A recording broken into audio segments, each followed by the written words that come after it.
backgamongalaxy.com.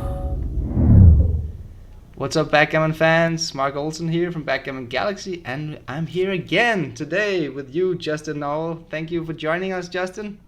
It's no problem. It's no problem.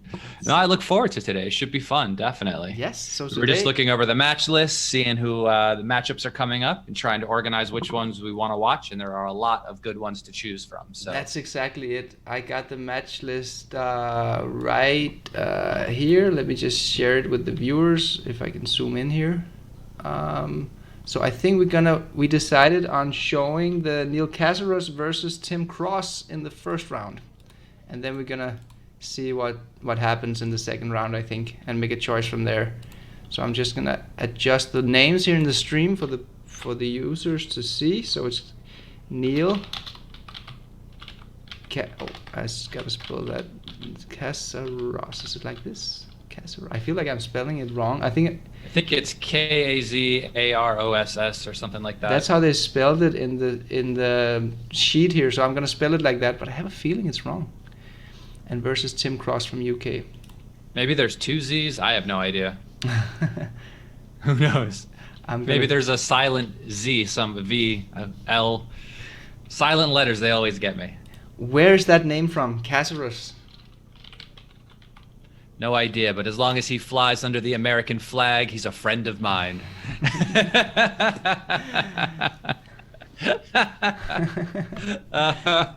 That's good. So, but you're actually in the UK right now, Justin. But your team is still. It's true. It's true. It's true. It's funny. I like everybody on both teams. Ah, okay, very friendly. But I would say I bleed red, white, and blue, but that's the color of their flag too. So it's just very confusing. Yeah. Okay, let's see if they already started. Some of the matches already started, so maybe they have started as well. Yeah, I see. Let me see. So Cross is, I know his nickname. That is Lanx. Let's see if we can find him. Maybe he's on page 2. Trencher playing. Yeah. I don't think he started yet. No, he couldn't have started. So we're waiting for. I see Snua playing Viktor right now. Yeah, and there's Marty Storer creating. I see Dimitri and Aref playing. Yes. Aref. Yeah, it's here. I see MCG playing. Uh-huh. Everyone except for who we want. Isn't that typical? It is. At least it's not Matt Congaio. Yeah. Well, he's already playing. Finally, for once. Yeah, he's already up and down. He's playing right now. We have some information here from the chat from Mrs. Osgood9 says Neil's family is Armenian. Okay. That kind of makes sense. We've got Gastafari creating a match now from Team UK. Yeah, and so those of you guys just tuning in, this is day 2 of the Magriel Cup. There is a link on the Academy page on backgamongalaxy.com if you want to read more about this event. There's a Google sheet as well. Maybe we should share that in the chat. Actually, that would be the right thing to do. So I'm gonna share it in the chat, and so you guys can. Oh, it's a very long link. Anyway, you can click the link and you can check out all of the scores and the PRs for all the matches from yesterday, and it's gonna be. I don't know if they updated real time or if it's something they do after all 3 rounds today. Do you know, Justin? I do not know. No. I know they posted some links to the sheets. I don't know if they're updating it as they go along or they're waiting to the end of the day. Just looking out for the match. Should I message Neil? You can. Yeah. Please go ahead. I'll message Neil on Facebook real quick. Very good. Okay, so while we wait, maybe I can show you guys the score here. Here it is. I think, where's the total scoreboard here? What a complicated spreadsheet. There's a lot of things going on. We got some average PRs, 4.0 for Team USA, I believe. In the speed, 2.75 in DMP. What about Team UK? Where are their PRs? I don't know. Okay, maybe you guys can find it out. So Don Criley says Neil is from USA. That we know. That's for sure. 100%. Yeah. The question He's writing me back right now, and on his Facebook, Kazaros is spelled Kazaross. Okay, good. So we got it right. And they got it right in the spreadsheet as well. Okay, so we actually got Bob Wachtel in the chat, who is on Team USA, saying that Tim is trying to find Neil on our WhatsApp connection. Okay. He says he needs 5 minutes, so his soup is ready.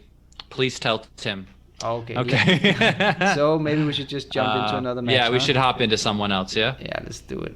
Okay, so which one do we got? We've got Gas versus Marty Storer, but we already saw both those players play yesterday. So you want to go Aref and Dimitri? That's a good one. Let's do it. Yeah. That's a really good one. So the number is 303-5478.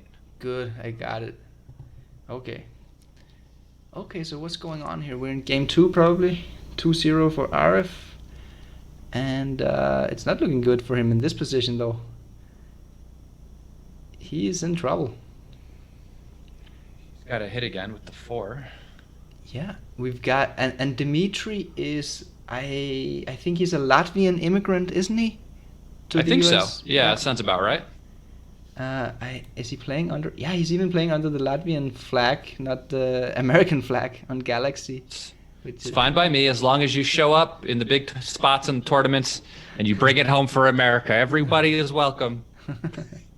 That's the good old American spirit. Yeah, it's like who's that runner that runs under the British flag? Mo. I don't know, but we had one of these in Denmark in the in the late 90s or was it in the zeros? We had a Kenyan guy running the 800 meters, Wilson Kipketer, and he was just crushing it. All of a sudden, we were like, "What is that Danish flag?" And he was like getting the gold medal in the World Cups, and then he went on to win Olympics and set world records. Yeah, completely. Listen, Danish. If you're number 1 in the world in something, get that man a passport. Yeah. get him some paperwork. Fast track that. That's exactly what happened. He was a huge star in Denmark. I saw him actually in Monaco. I think he moved to Monaco, and then I was down for the World Championships in backgammon, and then I just met him walking on the way to the beach. Oh, that's amazing. Yeah. That's really cool. Okay, so I'm looking at the chat messages here. So Don Criley was the one who said Neil is from USA, and then the verdict says, anybody has Neil's number?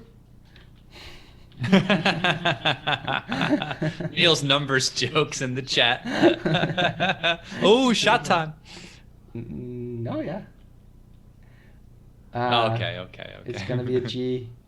It's gonna be a G for Dimitri. So Dimitri. Oh, we should actually change the player names. I forgot to do it. So now it's Dimitri Triu Obukov. I think I got it right. And then he's playing against another immigrant, Arif Alipour, who is originally Iranian, but has been living in London for many years. I think he even has an English passport by now, but I'm not sure. I think I heard that, yeah. Someone said that, I think, on Facebook the other day or something, when they were talking about, isn't from somewhere else, and I'm like, we don't. We don't think about these things. Then we got George Wicks in the chat saying good evening from France. We've got Martin Barkwell who says that Tim Cross versus Neil Casper starts at 7:15. Okay. That would have been useful information 5 minutes ago. Would have been good to know for us personally as we plan the matches to be watched to make sure that we're watching someone who's going to be available. We've got Leah Copen in the chat. We've got Hussein Paknahat, Edward Collins. Yeah, what's up all? And we've got 96 viewers right now, but only 12 likes. Guys, come on. Make it blue, that little button. Okay. Okay, Double Justin, so fours what's is going on in blocked, this but position? helps the race. What's going on here? Got ourselves a little holding game, but the race was even. The double twos he played down previously.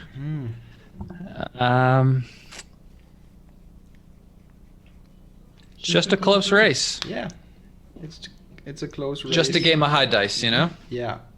And Arif, he wants to keep the 11 point here. Yes, because he wants to block he's a down little in the bit. race. Okay, Justin, can you just take over from 1 minute? I'm just going to go and get myself a bottle of water. I forgot to do it before we started. Sounds good. Sounds good. Just keeping the contact. That 5-2 is interesting. All right, the double twos.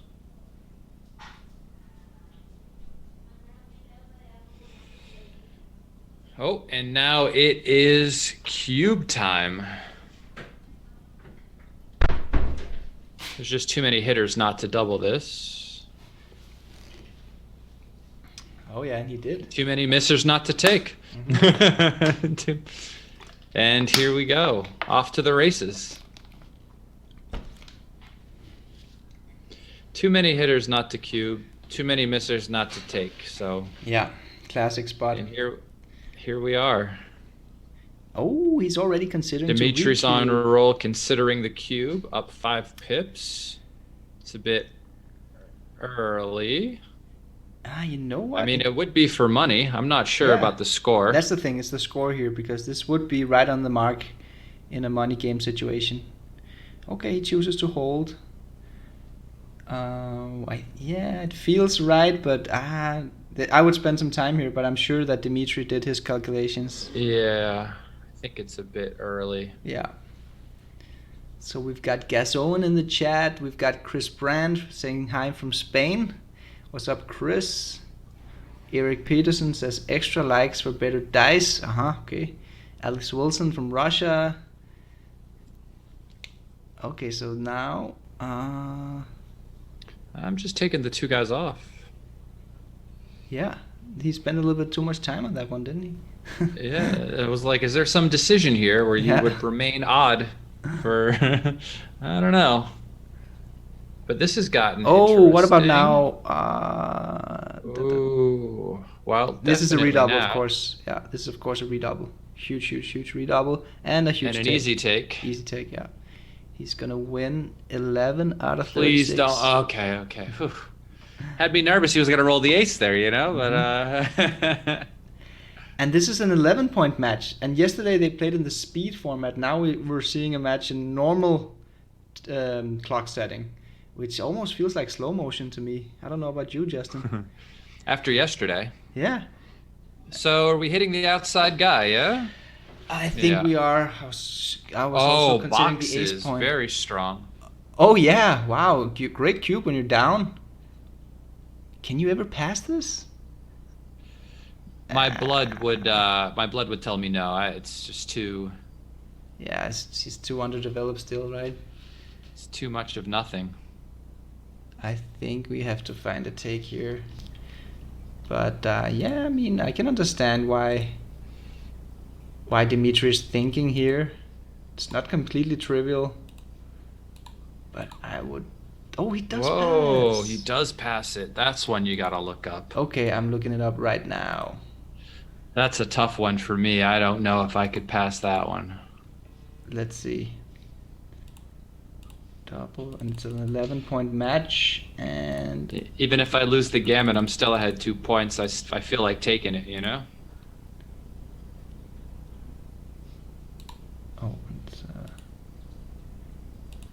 This was a great decision. That's strong. Great decision from Dimitri. It was a really good... I'm just going to show it here to the viewers. It was a 144 pass. Really? So really good decision by Dimitri. I think he's got the priming potential as well when he double hits there, and he didn't have any checkers in deep yet. So this was a very good decision from Dimitri. Also, tough one. Arif was also up 23 pips. That's another thing. Okay. Backgammon. Good decision, Dimitri. 5-3 hit, double 6. It's rough. Wow. 5-4. So what can he do here? He can play the ugly one, which is 13-4, or he can play the bold one, which is 23-14. Just to run off the anchor. Yeah. That's It's a bold play, but he's down in the match. It's a little bit more aggressive. I don't know. He's way down in the race. I'm not sure about that play. That was a tricky play, actually. Second, I'm just messaging Neil back. Okay. So here, that's a great roll for RF. He's going to play... what is he going to play here? He doesn't like to have too much exposure here because of the strong inner board from Dimitri. I think he likes to make the 7-point, actually, to increase his prime value a bit. He's still down in the race. He can play two... I mean, the only... What's the safest play? I guess the safest play would be 14-8 and then 3 down and make the 7-point. What else does he have? He can come all the way around with the blood from the 23, but it's going to get stuck on the 11-point and then leave a shot anyway. This is actually a difficult decision, but I think he's going to end up making the 7-point here. But I'm not sure. What's your play, Justin? That's a tough one. Oh, he duplicates the Duplicating sixes. the 6s. Okay. Interesting. Very interesting. I mean, he tries to achieve full freedom with the back checkers, which is really nice if it works, but he's still down in the race. Interesting play. Which 6 am I hitting? I think I'm going to hit the 6 on the 18-point. I don't know if I'm going to break my anchor to hit. Yeah, you could break your anchor, but if you break your anchor, you just come all the way to the 10-point. I think that's probably my play. I'm going to hit the rear checker and then go to the 10-point. I'm going to hit and play down. I'm going to play 13-18 hit and then maybe 13 and... Yeah. Okay, he plays my play, but I like your plays as well, Justin. It's because you slot the prime as well. Slot the prime, the aces, deuces, the aces duplicated to hit on the other side. I get to make the 5 prime, and then there's less of a risk of a counterattack if he does enter with some other numbers. So here he's probably going to play 3 down to the 11-point, I think. It's a shame that he can't make a tempo hit here because he's really going to be under attack after this move. So I think the best way to go is just to make the 11, bring 3 down, even though you do give more shots. But you can't really get around that. You have to leave some shots anyway. I like your play. Because it also helps to contain that last guy, you know? So if you do get hit, there's chances for you to hit back if you enter again. So. Yeah, you are probably going to get hit, but at least that play increases your prime structure. What else could he be considering here? He could be considering running to the 14-point and then playing 8-6. That's the only other play I would consider. It's a little bit more safe, but it's not that much more safe because you still get hit with deuces, 3s, and 4s. How to take your cube? Just trying to figure how to take your cube. So he knows the cube is coming. Or is he just... I'm not sure the cube should be coming, so maybe he's trying to prime him here. He's trying to trick him into giving the cube at the score, you know, where if it works out, you just play on. So that's such a narrow doubling window. And of course, now it went from no double probably to too good. Way too good. Could it have been a double? I don't think so. With this score, you don't want to double too early at this score when you're leading. But of course, it became way too good now. And he's probably going to win an undoubled gammon. Double 6s, is that a good or bad? It's a bit crunchy. I'm sure he would have preferred some other number. Yeah. Oh, he's trying not to let his 5s break. That's what he's thinking about, but he's got to do it anyway. Yeah, I think so. All right, 2s and 4s, right? Even here, you know, you crunch your 6-point. It's not the end of the world. You're probably going to get out anyway. No, they're going to roll double 6s, and they're going to enter and point on you. I know how this game goes. All right, he finally gets to get out. Yes. Oh, I knew the boxes were coming, but it was a roll late, you know? Now here's the non-clearing number, this is a followed big by double. the... I think this is a big double. It's closer to too good than being a take.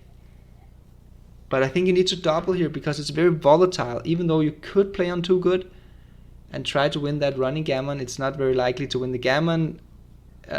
It's kind of likely.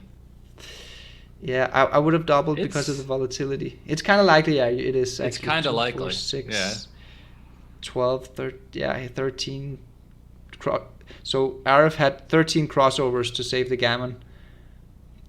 And Dimitri had 17 crossovers to finish. So yeah, it is kind of... He's saying he was a scared cat to cube out the score. Obviously, he's passing. He can't take it. But if he gets to clear and come around, he gets to play on. I mean, for money, obviously, it's a super easy double. But I think, yeah, he was probably talking about the position where Arif was trying to manipulate him, right?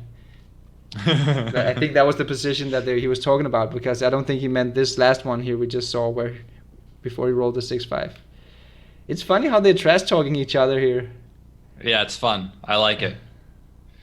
Someone's going to screenshot it and toss it in the forums later.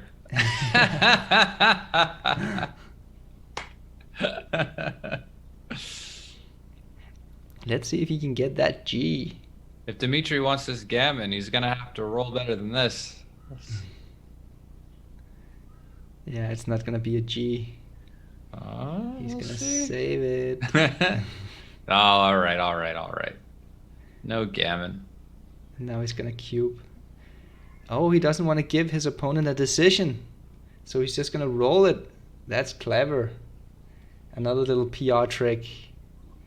Because, if you get a cube decision, a take pass decision, whatever the equities are, it counts as a decision.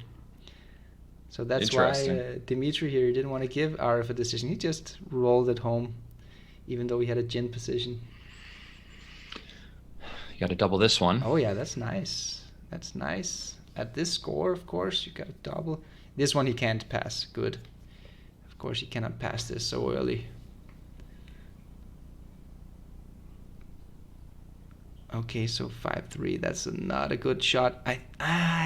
Don't we like Gotta consider hitting. Yeah, don't we like the hitting a little bit more?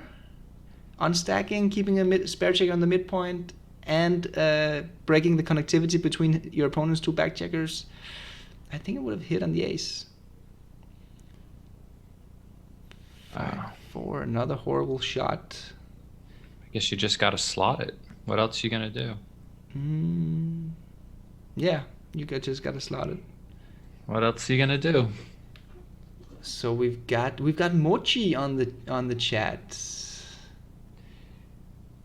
That's nice. So Mochi says he's learning something every day, something new. No decision trick. He's talking about the PR no decision trick. Yeah, okay. Yeah, so I didn't know that one either. You can check it out in the XG documentation. That's where I found out. So I knew about this one.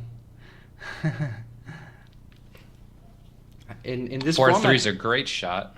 And in this format, the PR does matter because it's 2-1 in terms of points. So you get 2 points for a win and 1 point for the PR win. So it does matter. Wow, that was interesting. And then we've got Nick G on the chat asking, Mark, does a cube decision dilute your other cube decisions? What does he mean with dilute, Justin? Is it like to water out the others or add an extra decision, or? I'm not sure in that context. I mean, that's what it would normally mean, but I don't know how that... I don't know what he means either. You can try to elaborate, Nick, and I'll try to do my best to answer. 6-5. It's not a running play, is it? It's not a pay now. He does pay now. Okay. It could be right. He doesn't care about losing a gammon, actually. That's a good argument for the pay now play. That's a tough one. Yeah, I was a little bit surprised when he played it. But yeah, let's see. I don't know about that play, giving the 2-6, because his sixes are duplicated to hit and jump out over the prime, too. That's true. That duplication is very strong. But look at this 4-4. That's a crunching number. Maybe you could have considered making the 2 point. I would have switched just to try to keep the prime longer. I would have for sure. For sure. That was a poor play. That was actually a poor play from Dimitri. It was played really quickly. Because now you're down to like, in a lot of scenarios, you might be down to 4 points a little bit faster than you want to.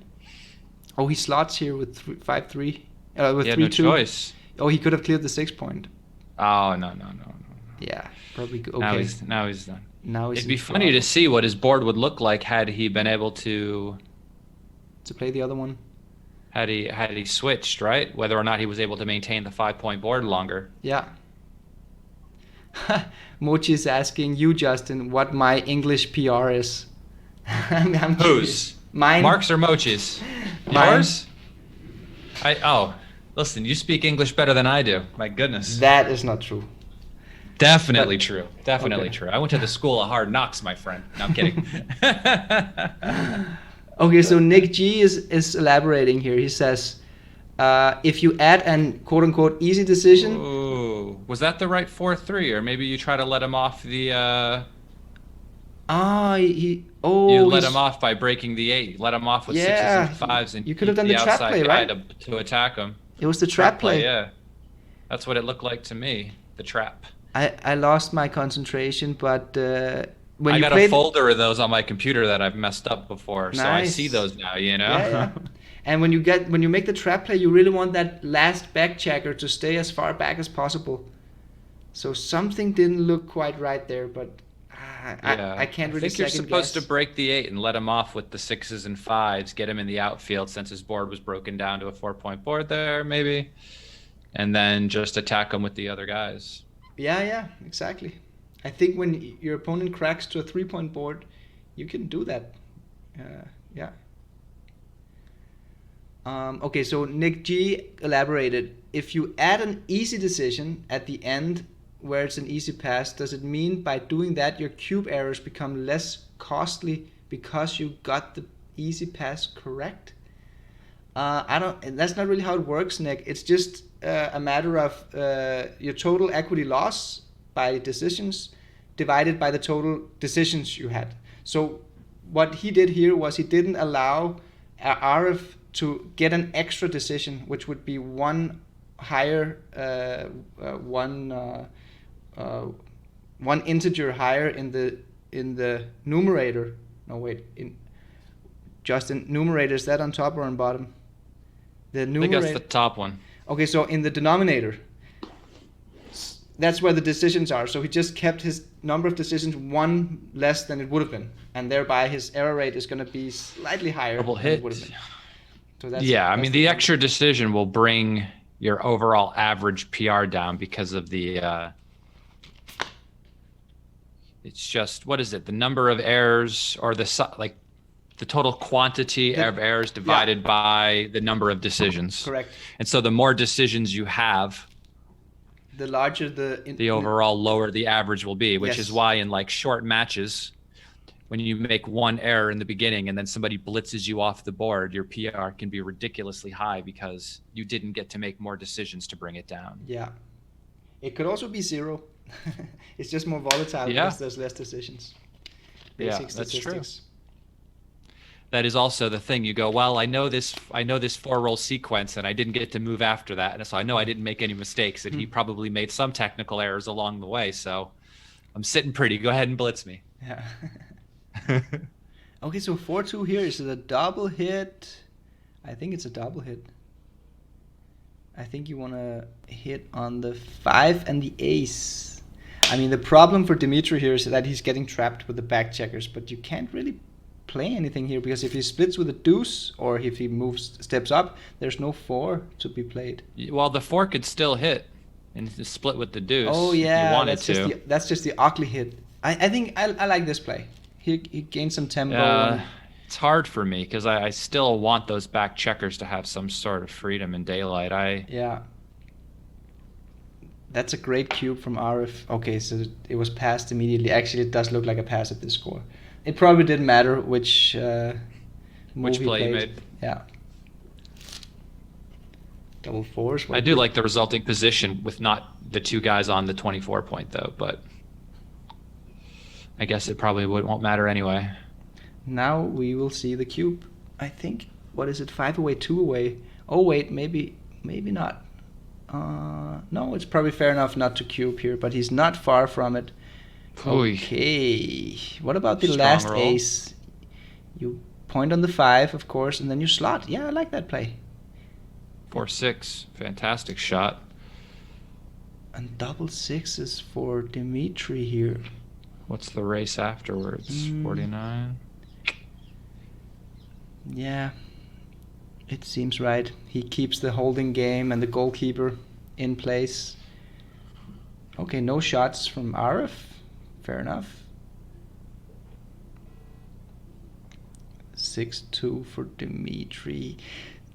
Do you step up with the goalkeeper here, Justin, or you hang back? I can't. I think I have to stay back. Yeah. Even though there's just too many awkward rolls, even though I have to leave my board looking a little funny, but I think I agree. Even though the race is quite close, and that would indicate that you want to step up and have mobility, but I think there's just too many awkward rolls right now, so you want to stay back. 4-1. Make the 5. Just got to make it. Yeah. You just have to bite the bullet. Such a great improvement. It's not like there's a safe way to play it anyway, right? So, you just got to do the best you can do with it. I agree. There is no safe play here. He has to expose himself in one way or the other. Maybe he's considering hitting on the ace, trying to break that goalkeeper contact. I think that's just worse. Yeah, he does make the 5. It's the only natural play. Oh, the deuce. That's a big deuce from Dimitri. It could be a game winner. Oh, wait, the cube is still in the middle. Yeah, Arif couldn't really find a cube yet. Of course, now he's very far from a cube. He needs a joker. He needs a joker here. Is he considering cubing this? He definitely is. It's not a cube. I mean, you do eliminate your opponent's gammons, and he does win a lot of gammons, but this is not a cube. You're a big underdog here. Gotta come in first at least. It'd be fun to see, but I wouldn't do it. And then double 4s, and then the crowd goes wild. He's not that desperate, 5 away, 2 away. It's not like 11 away, 2 away or something like this. So he's definitely risking something by cubing, because if he loses the game, sometimes he doesn't lose a gammon and he would still be in the match 5 away. Okay. Or 5. Yeah. 4-5. Wait. He's happy to enter, so this is a good roll. The question is, does he come out? 5? Okay. He comes out. I think it's okay to come out. He could have hit on the ace as well, but that's a bit ugly. I think it was a good play. And luckily for Arif, Dimitri doesn't hit.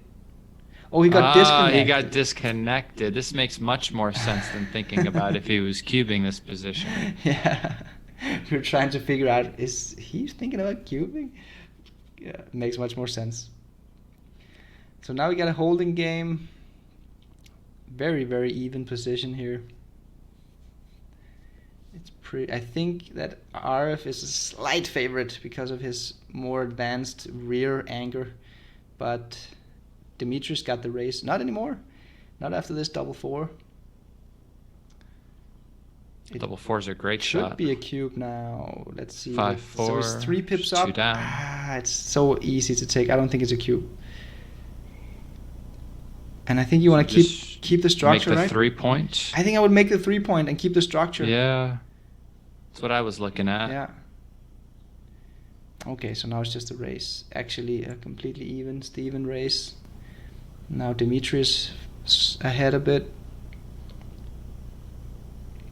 He's ahead. He was a 56% favorite before this roll. Now he's a bigger favorite. Now Dimitri is actually becoming a pretty solid favorite here. There are definitely positions. The 3-point. There are definitely positions here where Dimitri is gonna cube. Wow. But yeah, we might see big one roll. now. This is a big roll, and I don't even think can he take this. I don't even think it's a 11 take. pips. 5, 6, 7. I don't think this is a take. 11 pips down. It's a drop. The take point is around 20%, I think. It's only a slightly lower than for money at this score. So I think this is a huge pass actually. 11 pips down, 2 pips less off. Yeah, I don't think you can take this. I think the winning chances here are below 20% for Arif. Let's check it. I got the extreme gammon right here, so why not just check it? Yeah, it seems a bit too much. I mean, I know the gap on the 4 isn't optimal for Dimitri, but being ahead. I don't even think being ahead by 11 pips is huge. Yeah, and I like the way that he says, "I don't even think that I got," but of course you know what he means. Let's see. Yeah, Dimitri says it looks like a big pass. It's a huge pass. I'm just gonna show the viewers. Double threes. Oh man. I'm just gonna show the viewers here quickly with extreme gammon here. So Arif was down to 15.5%, and it's a huge pass. So good play from both players. Not too difficult though. So it's a Crawford game. Arif is 5 points away, which means that he doesn't care about winning a gammon here. He's just trying to win. So it's very much DMP-minded strategy. Yeah, and I think Dimitri could have made the golden point here. I think I would have made the golden point actually. Dimitri could have made the golden point. What do you mean with double twos? With double deuces, you made the 4 point instead of the 20 I like point. making the inner board point. It's a huge improvement both ways. I don't know. I like both plays, the inner actually. board point. You make the inner board? I do. Okay. I Fair do. enough. Could be right. I like staying further back with the gap. I don't mind it. I mean, obviously, coming up more is going to save more gammons, but I think staying back is going to win more games for him, and making the inner board point will help with that too. So. You know what? I think you're right, Justin, because at this score, he doesn't care about losing a gammon.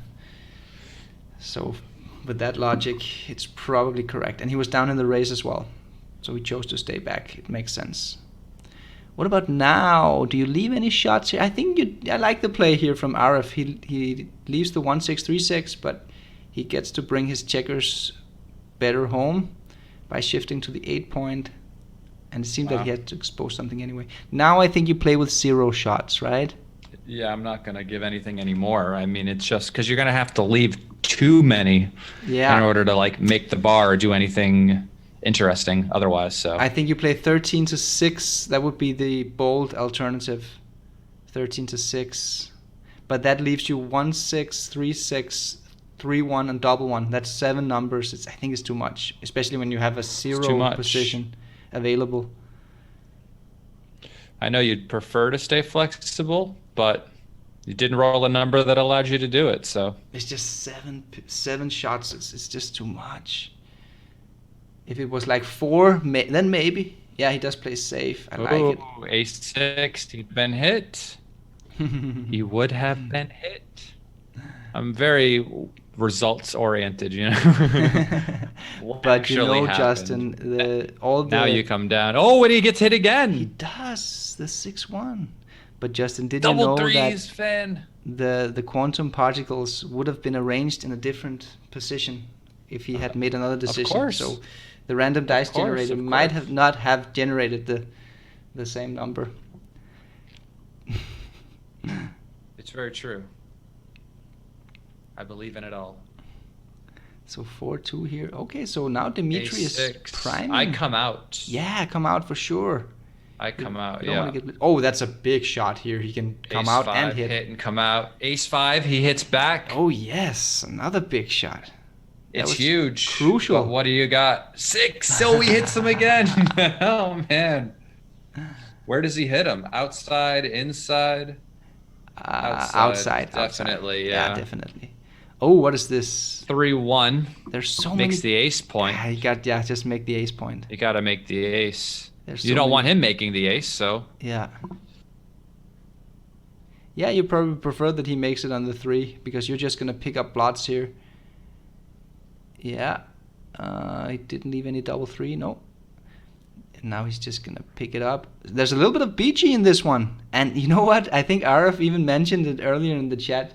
He said something about there's a little bit of BG, but that was like in the opening game position, second sequence or something. But I think he could be right. There is a little bit of BG here. There's also some wins for the other side now. Well, yeah. Okay. There's a lot of BG now. There is. But here's some awkwardness. I think you clear the 4.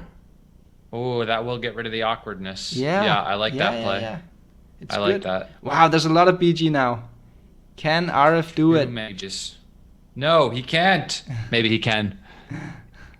He could also leave a shot. See, I think you peel it off for the BG. Yeah, good play, Arif. I agree. Oh, he gets missed. There's a lot of BG here. I think he's a favorite now for the BG.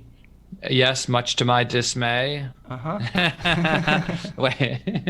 He is a favorite, and that's gonna win him. Wow. 20. He needs doubles to get off of this. Yeah, no, he doesn't. Yes, he does. Oh my goodness.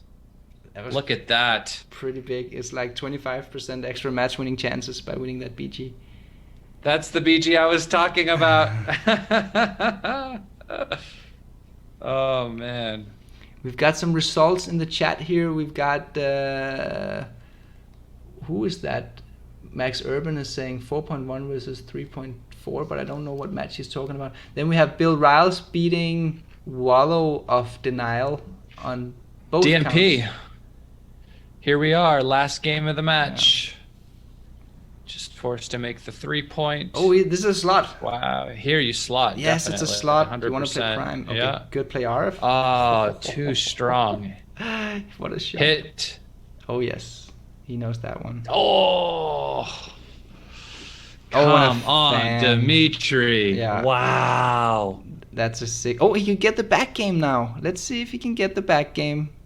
It's not all over yet. We're hoping for it. I think. Well, you know. I would have stepped up there with Arif with the 3 or the deuce. Okay, now he gets to run at least. 6-5. Oh, Dimitri has a decision. Gotta come forward. You really? Gotta come forward. Yeah. Otherwise, you're gonna get trapped in a back game with no timing. But it's also come forward. You don't have the. Such a weak hit. What if you hit and you slot the 5? I hit and slot. Yeah, you hit and slot the 5. And slot. That's the only play you got. It's like you're actually still trying to play the back game, but you just play super pure, and yeah, hopefully you can either make it pure prime or you need quite a bit of timing to play this ace deuce back game, and he's got a perfect prime in front of you. But look how weak you are after the hit. Then you're getting primed with 3 checkers behind a 5 prime. It's not good. I mean, the only other option is 2 down. He doesn't hit. Doesn't hit. It could be right. Could be right. It could be right, actually. Even though this is not a winning proposition to be in a back game with poor timing. Could be right. Here, Arif should not hit. He should not hit here. Prime with the 2. Yes. Just whatever, don't hit here, Arif. That's the crucial thing. You don't want to give him that timing. Sometimes you can give him less timing by hitting because then he can enter and then he has fewer checkers to play. But I don't think this is the case. I think here you just want him to move. Well, you don't want him fanning, that's for sure. Yeah, that's the... But even coming in, I don't think you want him coming in either. Even though he can start to crunch a bit, it's... But in those positions, I think the hits, when you're talking about where it actually hurts their timing because they're already pushed too far forward, like you just win a lot more Gs. But I don't, but here you don't care about the gammons. You're just looking to pick up the most wins. And I think the most wins, you just let the guy play. Yes, I agree. You cannot hit here. Good play, RF. Very good play. Maybe he knew it and he was just considering how to play the deuce, whether to lock it up. I also like the deuce he played because now he doesn't give his opponent a chance to hit and somehow find a way to get timing. He's just, locking it up. It should be interesting to look at the match afterwards, see that hitting play, whether or not it was right or not. And look at this one. Again, don't hit. Just let him move. Play 13-7 and 9-8 which kills the sixes. I don't like the ace. I would have killed the sixes. Little counter prime action happening. I guess so, right? And here, Arif played a bad ace before because now he has a 6 to play on his own side of the board. Now he gets to kill it. Now he gets to hit him. This is hitting and slotting. That's for sure. I mean, were there even more kamikaze plays out there? Now he needs to make a kamikaze play. I don't... 5-2. He's hoping to be hit. Yeah, that's it. That's the thing. You got to make some kamikaze. Now it's too late. You got to slot something here. 4-1. Well, now he probably has to slot the ace again, 4-1 and 7-2. Something like this. Yeah, okay. Good. 5-3. Yes. I might have played something like 6-3. I don't know. Look, he's actually getting the timing. He's getting the timing. Wow. Kinda. Kinda. I still don't want to be in his shoes, but I see what you're saying. At least he... Well, the two is important. Yeah. That's for sure. Oh, he's get a little freedom now, and then he plays 6-4. He's get a little freedom. With double deuces. Is he thinking about not bringing everything in right now? Yeah, let him crunch a bit. I think you just bring it in. But what else are you going to do? I think you just bring it in, yeah. Just smash everything to the 3-point? Yeah. You just got to bring everything in and play 6-4. Yeah. Unless he's thinking about pre-clearing the 6 and doing something funny like 7-5. No. That would be crazy, though. You clear the 7-point, I think. I mean, I understand that he's thinking about it, and he has the time bank to do it. So maybe he disconnected again. This was a fair... I mean, this was a real decision. He could have... It's definitely a reasonable choice to keep the prime and see if he could get your opponent to crunch a bit more. But I think it's just the right play to clear. But I wouldn't be surprised if the other play was better. But it was very unflexible. But look at this. He's got the timing. He gets to make the 3-point. He could do a little bit. Oh, there it is. Double twos. Come on. It's the worst number, for real. There's no worse number than this. No. Okay, he gets it again. Oh, this is interesting. Had he hit? Yeah, well, I mean, it was more interesting before when he had the 5-point. No, it wasn't, because then the game would have been probably won by Dimitri. Now it's a very open game. Who is the favorite here? Who's the favorite here? 5 checkers off. All of the 9 checkers stacked on the 3-point. But that... I think Blue's a favorite. Blue is still a favorite. I think it's close. Obviously, the dead checker and the gap on the 5 is really hurting Dimitri's winning chances here, because it's every single roll. Arif is threatening to roll a joker. Okay, he slots. There he goes. The slot for the win. The slot for the win. The slot for the win. Let's go. Nice play, Dimitri. Well, I know who's a favorite now. Oh, yes. And, of course, he's still getting hurt a bit by the spare checker on the ace point, but he's a big favorite now. Yeah, it's, those probably 9 a double checkers pass. on the 3-point aren't very good. Yeah, that's the thing. If they had been placed on the ace point or even at the deuce point, it could have been a take for money, but this is a really big pass for money, which means we're below 20% winning chances here for Arif. What do you think about the PRs, Justin, in this match? Should be interesting. You know, I hate to say, what I think, because it's honestly, I feel like when you're watching, unless you see something ridiculous, you base a lot of your guesses on PR, on your perception of how each player plays, more so than what might have actually transpired over the board. Yeah. So it's always difficult for me to say. Yeah, it's like a Bayesian statistic question. You know of the Bayesian statistics? It says, or Bayes theorem. It says that you got a prior probability and then you got a new event. So you got to update your probability based on the new event. So the prior would be your perception. Whoa! Come on, dice. That's not fair. Wow. What a shot. Oh, double sixes. It's not over yet. It's actually not over yet. Let's see if he gets the chance. He gets the chance. 5 out of 36. Oh. Okay. Let's see the PRs. This is interesting. Wow! Jesus Christ. What a level. Let's go, Dimitri. Wow. You know what's crazy is that I'm not even looking at the 2.27 because there's a 1.74 on the board. What a level, man. I mean, I think I don't remember seeing any moves where we were like, oh, that's got to be wrong, right? This is the thing, right? Like, what would my guess have been, right? Like, yeah. I don't know, based 3, you know? And then all of a sudden you get a 1.74 and a 2.27 out here. It is rather close, so it could be that on the world class. Yeah, we got to get the file for sure. Yeah, it could change a bit, but very cool. Let's see, how many blunders did we have? Yeah, Dimitri played with 0 blunders and RF played with 2 checker play blunders, and that's it. 0 blunders the entire match. That's pretty good. Over 12 games. That's amazing. What a match we just witnessed. Wow. 12 games. It's got to be one of the best matches. I mean, in the whole damn thing. Strongest one for sure. I mean, we had the other ones that might have had better PRs where it must have been DMP games, and that's about it because we didn't see anything this strong yesterday. I mean, Matt Cohn-Geyer played a 1x in all of his 3 speed matches. Really? He did. Okay, maybe we did see something that impressive. Although we would have watched all of his matches, he just never started any of them. Yeah. That was the thing yesterday. Okay, let me see if I can find... Oh, that wasn't red. No. Let me see if I can find the blunder. I'd like to see the real file. Yeah. And see what World Class says about it. Okay, let's see if we can find any of the blunders. There's just no blunders. They both played so well.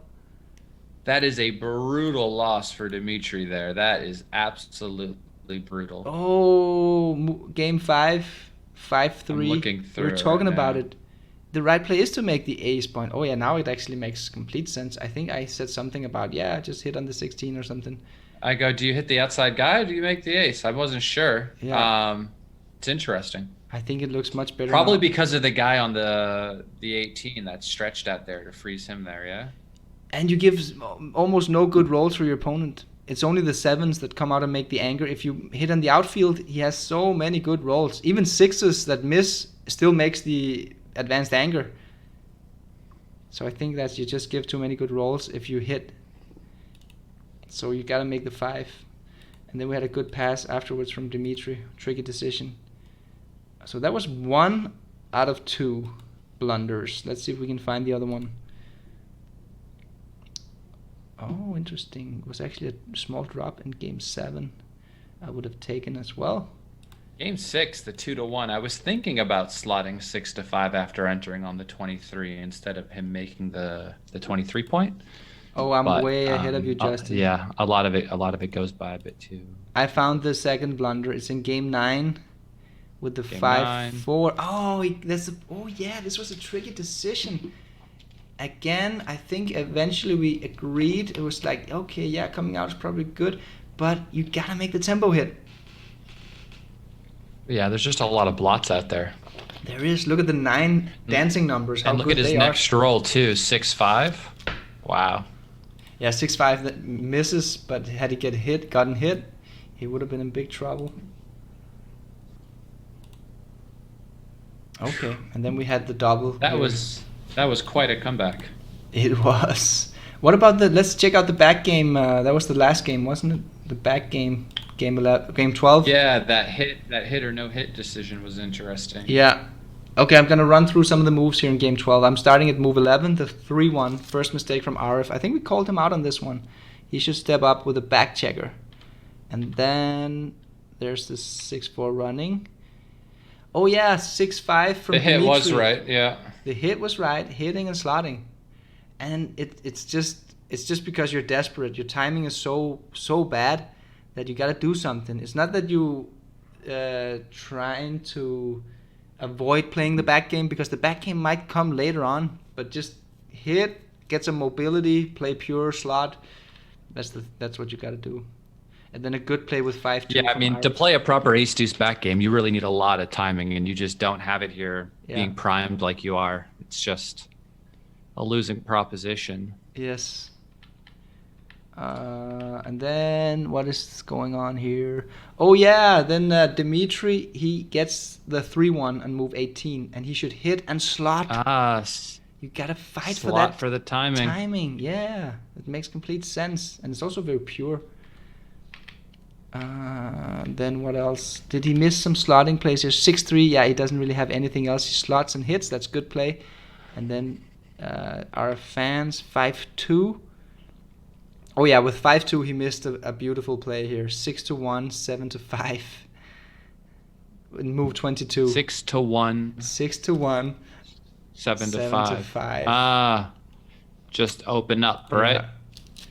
That's a nice play for XG 3-ply. This is like a DMP back game sort of play where like you don't care about losing gammons, you just need to make the best play to win. Exactly. That's a beautiful and thing. It definitely wins the most games. And then he does go into slotting mode, so Dimitri was definitely very much aware of what was going on here, and he played it very beautifully. He was in tune the whole match. I mean, that's how you play a 1.75, right? Yeah. And then in move 33, the double deuces for RF in the Baron was correct, just to clear the 7 point. It's actually a nice roll to get it cleared. And then not much else. Oh yeah, after the hit and the fan, who was the favorite in that position? That's what I was thinking about. Oh yeah, it's very close after the 5-4. It's 52% in favor of Dimitri. So really? It was close. Yeah, right after the hit and the fan. So Dimitri became a favorite. And then what about the slotting play? That was cool. Yes, nice play, Dimitri. Damn, that's a nice play. He got all of them right. He did everything right, basically, except for the 6-5 where he didn't come out to hit, but that was very difficult. Really nice play from Dimitri slotting really here, the 5 point. Okay, that was round 1. Let's see if... that was strong. That'll be a tough one to beat, huh? Who has to come after that match? My goodness. Yeah, we can actually see who we should follow. Maybe we should begin by checking if there are some other matches going on. Oh yeah, I got Chris Trencher here against Player of Games. So who is that? Let me check. Who can that be? That's gotta be Powell. Powell, is it Lawrence Powell? So it's Chris Trencher. You want the number? I'll give you the ID. Okay, so it's 303 5525. 5525. Yes. So Chris Trencher from the US. Let me just change the names here. Oh man, these guys are gonna make me start playing again. We've seen some really good Trencher's matches. about to pass the 2700 mark. I gotta hop back on. Oh wait, it's Lawrence Powell. Yeah, from the UK. Oh yeah, Trencher is about to cross 2700. He didn't just make the board.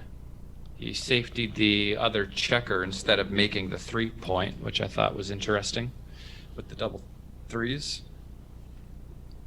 I guess. But with the blot on the ace, I might have just made the board.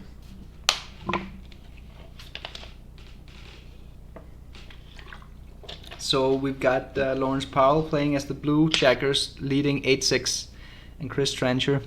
Chris Trencher, is he from New York as well? Yeah, he lives in New York. Yeah. For sure. Yeah, so he's playing as the white checkers here, 5 away, 3 away. I met Chris for the first time, I think, in Monte Carlo last year. And I didn't know him before that. I didn't even know he was a good player. But then I saw some of his matches and I realized, okay. You make Chris, the ace here and play 13-9, right? Oh, yeah. What a good play, isn't it? I think so. Yeah. Good play. Just because you got the race now, there's no point in just making the 5 point on his head. You just want to preserve your racing lead. Yeah. So you met Chris in Monte Carlo, yeah? Yeah, that's the first time. And I realized that he could play. I didn't know him before that.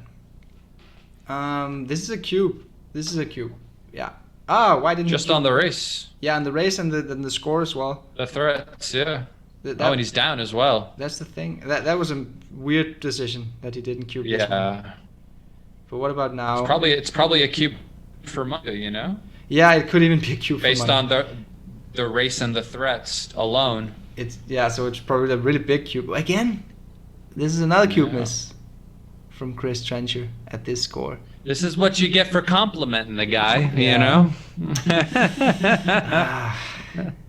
Okay, so he has to break. I mean, now he's got a cube. I mean, he didn't have to break. He could have played something else, but he could have played 13-3, right? Okay, 11 pips up. This is such a huge cube. You got 3-1, double 1, double 3, double 4, double 5, double 6. Also wins you the game. It was better before though. Yeah. So when you don't cube when it was better before, it's definitely harder to do it now. But the only difference is maybe this position looks a bit more familiar to him than the other one. That's true, but I think this one he might win more games. Again, he doesn't double. Oh Jesus! Market missed. Yeah, big time. I mean, in this position before the double 6, I think his winning chance were higher because of the race lead was bigger, but maybe it was less gammonish. Grand opening, grand closing. So it could be that the position was actually getting better, but it was a smaller double just because it was less gammonish and less volatile. Anyway, that was he could have been cruising for a gammon here. That was a faux pas, a missed opportunity. Yeah. The game could be tied now, right? Or he could be even have doing better. Chances of winning a gammon. A doubled gammon. Wow. Okay, what is this? Actually, he does want... No, he's 3-way, sorry. I was thinking 4-way, 5-way. It's 3-way, 4-way, so definitely not a cube. Again, I think it's still not a cube at this score. Even though his position is really good. Still not a cube. Very good. Oh, just make the bar. What a cute little number here. Do you make the 7 or do you make the anger? Because of the gammon save. Wait. What? It's the gammon save move. Is it too safe? I make the bar. Yeah. The guy's on the roof. Yeah. 4-point prime. I think I made the bar as well. I mean, it makes sense, this move, because They had so many spares there, too. You know, the guy's on the roof. Yeah. Maybe at 4-way, 2-away, you make the anger, but 4-way, 2-away, I start to consider it, right? Yeah. 3-way, 4-way, 2-1 here. This is... You got to make the 5-point here. Trencher got to make the 5. Yeah. Trencher knows this one. No. Why would you break contact? You're losing the race. Why are you decreasing your contact zone? Yeah. That's in your book, Mark. Come on. I got to talk to this guy. You got to give him the book. You got to get him the book. He had such a beautiful play available to make the 5-point. I just read about that play actually in one of Roberti's books. Was it his new one? Or was it... He does have a new one about the opening, but I don't have it yet. I read it. There's really so many opening books. I don't know how many opening books I need, especially when I've literally looked at every first, second, and third roll and charted them in Excel myself. Okay, but that's what Roberti does in this book. So maybe you don't need to read it. But I think the book is really, really good, especially the first part where he goes through the opening sequences. That's the best part of it. He says this play where you make the 5-point you break the 7-point to make the 5-point. It's something that came in fashion in the 70s, and nobody had ever seen it before. And then some special experts started making that play, and then it caught on, and then people started overdoing it, and then people stopped doing it until the neural nets came in the late 90s, and then people started doing it again. So one of these cool little plays. It's a really common idea with the 2-1 once you have the bar made to do it. I've seen a few plays where you can do it even into like double shots. I've seen it be right before, where even their back checkers are split and it's still right depending on number duplication. So it's just so efficient, to both increase your prime, to unstack, to play pure. I think it's really the unstacking and getting the good use of those 5 checkers on the 6-point. Efficiency. is what I call it. Yeah, for sure. Yeah. Okay, so we got a holding game here. That's actually exactly the style, the type of position that Lawrence really wants here. Gammonless position with pretty high winning chances. So we might see a cube. He's trying to find a way to like leave a shot. I think and cover. Yeah, I think this is a cube actually, because now Chris has to let go of the midpoint. Unfortunately for him, but he has to let go of the midpoint here. He doesn't want to. Yeah. He's trying to find a way to leave a shot. Yeah, he could like. He just wants to cover. You know how bad he just wants to cover? Yeah. But he can't because of the gammons, right? Yeah, you can't. And even also for the winning chances. This is a good cube. Exactly when you want a cube here, when you're leading the match, and it. Oh, is it a pass? I like it. Yeah, maybe it is a pass actually. I like it. Yeah. I like it. Yeah. He doesn't give up too much passing this point, because now he's 4 away, 2 away. It's not a valuable point to give for the opponent. He had the gap on the 3 and the 4 too, and the guy was going to leave a shot next roll. I mean, that's right. It might be something different if he had the much stronger board. And look at this beautiful 4-away cube, 4-away, 2-away. It's a pass. Yeah, it's a huge pass. Good pass. Monster pass.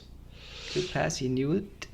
Take for money, but huge drop at the gammon At go. 2 away, 3 away, I like to double almost like 2 away, 4 away. It's like a thought in my head where it's almost the same. The point for the cube is almost at the same point. Yes. Deuces. I don't like the way he played double deuces. That's wrong. You got to come down to the 11 point. Yeah. Of course.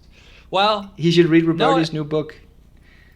Wait, maybe for money, maybe he's thinking differently at the score. Stepping up might save him some gammons. I don't know. Yeah, it could be. But I mean, it's always normally 2 up and 2 down, but maybe he was thinking score-based scenario. It could be. But it's not, it's not 4-away, 2-away. It's 3-away, 2-away.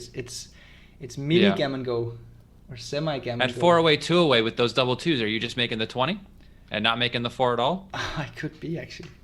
Yeah, it's very often correct just to make the golden point with deuces in gammon safe, so it could be. I don't remember actually now how the exact position was for. I played 2 down.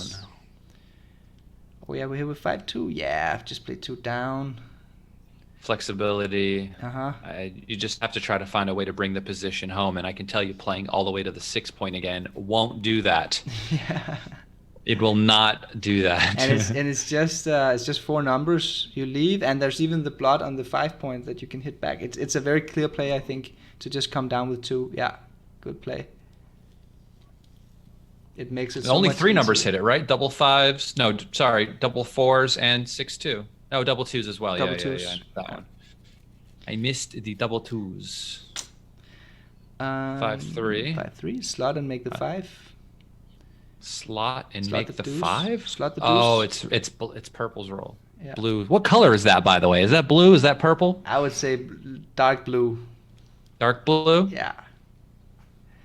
But sometimes, especially on the MacBooks, it looks a little bit more purple than on the Depends on the Windows. color calibration of your own personal monitor, doesn't it? So it's all a matter of personal interpretation.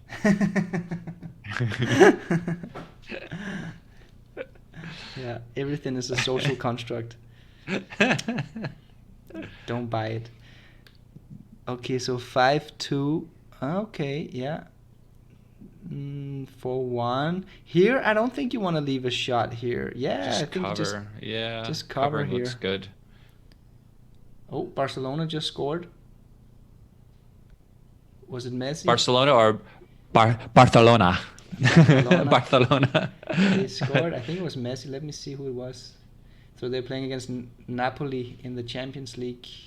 So how many? Oh, double sixes. Wow. These British guys are rolling too strong today. Oh, double 5. Is that? Nah, it doesn't equal. It doesn't equal. Is it? Wait. Oh, he doesn't double. I think he's right in not doubling, right? 6-5 is a mark. Oh, 6-4. They roll really well. And what about this one? Is this? I think it's a double. This is a double, I think. 5, 7 pips down, 5. Yeah, this is a double. I think it's a double. I think the take point is 25%, and I think in this position, Lawrence is like, or Chris has like 26, 27%. So I think we're just about that. I would need more time to look at it. I'm one of these guys over the table where I'm counting on my fingers. That's fair enough. And what about now? I think maybe he lost his market here. 4-2, give me 6. Yeah, he lost his market. This is a drop. I think this is a drop. Because the take point is significantly higher than for money. This is 25% take point, and for money you can take like a little bit more than 22%. 22. So yeah, I think it's a good drop. I think Chris lost his again. He missed a cube there. Why didn't he? Lawrence. One? Lawrence missed a cube, not Chris. Oh, he should. No. He slot with the 2-1. Yeah, it doesn't matter too much, I think, at this score because he doesn't want to win the gammon anyway. So I think it's slotting is probably a little bit better, but it's such a small difference. Okay. We have to remember to look at slotting when the opponent has the 21 point and we roll an ace, but here 4-1 was not a good roll to do that. He can make the 5 point here. But this making the 5 point with 3-2 is not exactly the same as we saw last time with 2-1. He's got a hitting roll. Because he can't unstack the 6 point if he makes the 5. But I think I would have still made the 5 actually. Yeah, 5-2. That's a. I mean, I got a hit. I don't know. Maybe. No. Connection again. Yeah. No, I'm thinking about his connection. I'm not thinking about the decision. Don't shoot, Mark. Don't shoot. This is such. Oh, he didn't hit. Oh, he didn't hit. Oh shit, that was a big one. Oh, you win so many more games by hitting, and you don't even care about gammon. Oh, that was such a big hit.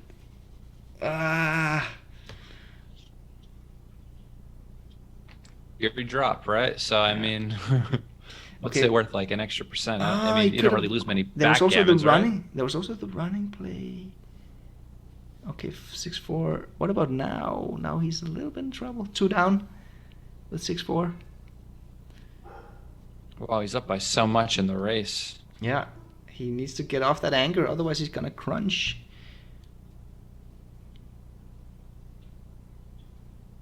Six-1 is not a good roll. Wow, he lifted the blot. That looks nasty. Why? That looks. Why not just play 13 to 12? Seems reasonable. But he would have gotten hit according to 6-1, your 5, logic. 2, 4-3. It's true. I guess because double 2s and double 4s are blocked, I guess he gets hit less often. That's true, actually. That's a good point. So maybe he has 2 less shots. Yeah, could. Takes me a while to find these things, but if I look long enough, I'll find some reasons. He found it much faster than me, though. Yeah, we gotta trust the players doing their dice combination. They're locked counting. in. They're locked in. They're locked in. We're not. You know, we're just. The amount of effort I'm putting in watching this and talking about it is not the same amount of effort I'd be putting in if I were actually playing. That's definitely true. We are not 100% focused on what's going on. And there's a heat wave in London going on right now. It's like yesterday was like almost 100 degrees here, and now it's like 90 something. What's that in Celsius? Hot. Like not Dubai, but almost. Yeah. Yeah, we got David Starton in the chat saying it was Langlet who scored for Barca, and it was from the corner kick with a header. And we've got Bayern Munich is up 1-0 against Chelsea. So they are looking to promote in the Champions League. They're up 4-0 in aggregate. So Chelsea is just getting their butts whooped. That's a London team, Justin, if you were Which aware. game? Chelsea. They are playing against Bayern Munich, and they're getting their ass kicked. Really? They lost 3-0 in the first one, and they're already down 1-0 in the second one. So they play over 2 matches on who to. I think I saw Chelsea play once, but not here. They did like like a friendly match over at Yankee Stadium one time in New York against Man City the year that Man City won, I think. Okay. So, I mean, I don't really know much about the European version of football, what we call soccer, which is actually a British. They came up with that term. Really? They just got Soccer is definitely. I googled it one time. Okay. British origin. Oh, wow.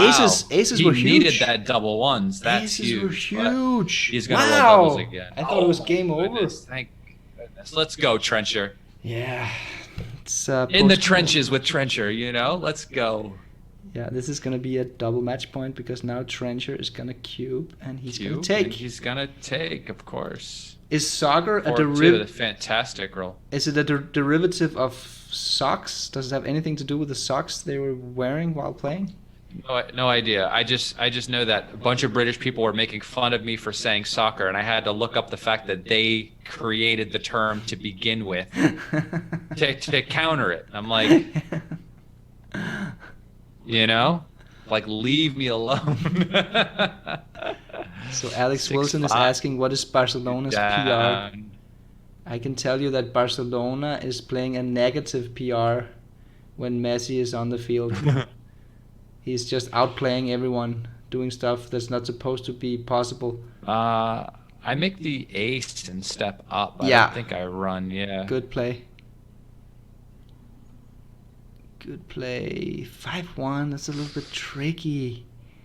But I guess you don't like getting hit in the outfield, so I guess you just come in with 11 to 6, and then with the ace you either play 6-5 or 22-21. You don't come out, do you? Or isn't it too annoying to get hit here? Or it's also a little bit annoying to be under the gun. Okay, it does come out. I don't hate it. Not to be there after aces. Yeah. I don't hate coming out. I actually think it could be the right idea. And he was duplicating the threes very well. 6-1. Wow. Let's go, Trencher. That's a great shot, Chris Trencher, and he's a big favorite now. Okay, is he gonna go for it here? Is he gonna go for an escape attempt? I think you gotta run. Okay, he chooses to wait. Ran. He chooses to wait. It's a high risk. Well, maybe not. Maybe because of the G's. You no. Stay. It's DMP. This is DMP. He took the cube. Yeah. Well, then I run. Yeah, I think you should run. But I mean, I understand while... It's not like it's getting any better. Yeah, but he might get lucky with a good shot, like a 6-4, double 5, double 6. And there's not much ammunition for Trencher to attack. So I think it was a difficult decision. And he played it rather fast, actually. Lawrence. Maybe he didn't realize it was a difficult decision. This happens. 6-4 for Trencher. He's down in the race, and he can't really play anything. I mean, you don't play 15-9, 15-11, and leave 3 outside blots. That's too much, I think. It's a bit much. I would just play to the 3-point. I keep the other guy back the 1 pip instead of playing the 4 down. No, I don't do this. Now he gets punished. Trencher, no. Because you get extra coverage over the 7s. My goodness. I would have preferred the outfield control as well. Of course, Trencher's play give him a little bit better flexibility, not as front-loaded. But I would have made your play as well, Justin. Now it's looking... My goodness. And then they roll it too, Yeah. And then it justifies the staying back play too, And what about this? So you're close with the ace, but the 6 is interesting here. Because he does leave more shots by playing 13-7, but you make a 5'. Okay, he plays this one. Okay, I don't hate it. Now it's the 5', but it's a little bit stiffness here. Okay, he wanted to enter. Man, okay, problem solved. Too easy. Problem solved. Lawrence is going to win. My goodness. Lawrence Powell is going to win. 6-2. Oh. Stay back. All right. 5-2. Got a chance. Oh, my goodness. All right. Well, what do we need now? 6-5. We need the 6-5, double 6s. Oh, double 6s. Oh, yeah. Shot time. Oh, come on, champ. All right. Well, that was fun. Let's see the PRs. I think I saw some moves here that I didn't like. It wasn't like watching. It wasn't like watching Dimitri versus Arif. No, Dimitri and Arif are certified monsters. Yeah. Certified. I've seen their paperwork. The BMAP diploma. I got one of those as well. Double sixes. It's too late, Trencher. My redouble may hilly bad.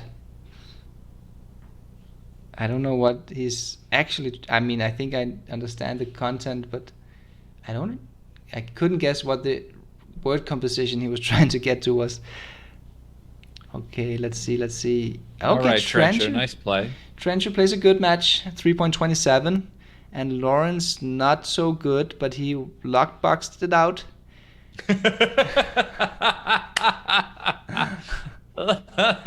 You know, this is why like the users gets confused, because the look at the log rating. It's supposedly saying that Chris Trencher was more lucky, but he wasn't. Of course, it's the way that it's calculated in such a stupid way. We gotta change it. It needs to go. It needs to just disappear completely from there, or it needs to spit out the number that you see when you actually use XG. Oh no, this is because a number. I can tell you. Not on my settings. I don't see this number. Okay, let me explain. It's because I know it's one minus the other, but I can tell you one thing right now. Chris Trencher doesn't feel very lucky. Okay. He obviously was not luckier. He wasn't. He wears his emotions on his sleeve. He is not happy right now. I promise you. The reason is that Extreme Gammon normalizes the luck rating, just like they do with the normalized equity, which means that if you roll a joker to win the game in game 1, where the score is 0-0, it has just as much weight as the joker in DMP. So that's the thing. I mean, it should be like match winning chances where it's not normalized, and that would be how to evaluate. Better way to looking at the luck. Wow, Messi! Wow! Holy shit! Oh my god! He's too good. He's just too good. Guys, if you guys turn on the TV, please, you can see you probably can't do it, Justin, but anyone who has available the Champions League match with Barcelona available on that TV, please turn it on right now. Messi just dribbled 4 players in a telephone booth. He gets the ball on the right. Let me see if it's on YouTube yet. Hey, how can he do it? And then he gets tripped and he falls and he stays up, and then it's just like he's got 7 men around him, and he gets the. Turn the webcam towards the TV, Mark. Then we will be violating copyrights. Yeah. You mean the law? All right, I see. Holy shit. He's just too good. There are those YouTubers that wear the reflective glasses, and then you watch the match in their glasses reflected, you know? I gotta get one of those. Guys, if you saw that goal, it could be the goal of the Champions League, one of them. Jesus Christ, Messi, he's so good. Okay, sorry, that was a little derailed, but I guess we're waiting anyway, right? Maybe we should see if there's. Because we had to watch for the end of this one, so yeah. Oh yeah, I think they're getting ready now for round 2. Akela BG, which is Viktor Ashkenazi, is waiting for an opponent. So they're probably already getting started with. We were gonna watch him next anyway, right? Yeah, weren't we? He's up against Chris Bray, the British so if he's playing Chris Bray. What else were we gonna do? The other options were Sachs and Cross, or Sachs and Cross is also a good one. No, we were gonna also do Kazaros Alipor, I believe, but something like no. No, it was Kazaros Cross in the first round. Yeah, no, but Kazaros Alipor. He ditched this. That's right. Was also an option, but no, I like Bray. Yeah. You want to do that one? Which Viktor versus Chris Bray? Was that the one? Yeah. You said? Yeah, let's do it. I think Chris Bray is a famous author from the UK. And I never really saw him play. Actually, he isn't. I'm not sure he's a grandmaster even. But I guess that he's a good player. I've played with him at in the Chouette here a little bit. Enigma 52 is his name. The match just started. I just missed it. I got it right here. There it is. And I've played with him in John Clark's Chouette here in London. Okay. Yeah. How's John Clark doing? Is he okay? I haven't seen him for many years. I haven't seen him since, I believe, last winter or summer. Okay. Because obviously Corona, like I haven't had a chance to go to any of the Chouettes recently because I don't know if there are any, you know? Mm-hmm. Which is like what I do to keep myself busy here in London over the summer is I just have been going to his games for a couple of years now, so cool. I miss it. How many players do you have coming to these games? A lot. So much so that sometimes they even split them up into 2 different boards, but cool. Like 8, 9 guys sometimes. Yeah. That's cool. And Bayern Munich scored as well. They're killing Chelsea 2-0. Oh no, sorry, it was Chelsea who scored. Oh, Bayern Munich scored and Chelsea scored, so it's 2-1 now in that match. So Chelsea is fighting back. 6-3. Jeb Horton says Just that the Messi goal is already on YouTube. That's fast. Really? Yeah, holy shit, a goal. Okay, anyway, let's see some backgammon. You got to do the filter in the last hour, you know? Yep, 1 minute ago. There we go. Messi goal versus Napoli versus Barcelona, right? Something like that? Probably. Yeah. I'm going to watch it real quick. Give me a second. Yeah, it's like the ball is sticking to his boots like glue, you know? He just can't lose the ball. They can't get it away from him, even though he falls and trips and...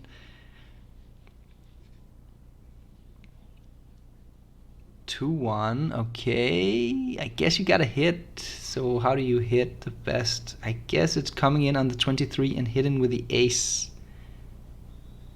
Or you could play safe. We're ahead in the race. Oh, my mind is a little bit off this game. I'm still shook up by that Messi goal.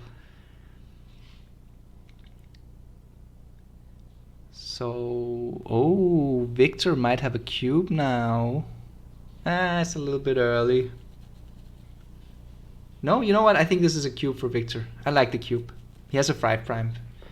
Yeah, I think I would have cubed here. But I understand why he didn't. It's very easy to take this cube, but I think I would have cubed. So he has the full 5-4 to play, right? So yeah. He's thinking just to the 13, right? Yeah. I think he's thinking about just coming to the 9 point. I think he's thinking... I like to play better. Duplicating 6 just for the flexibility. I like it as well. I think Viktor missed a cube here before this roll, but yeah, I might be wrong.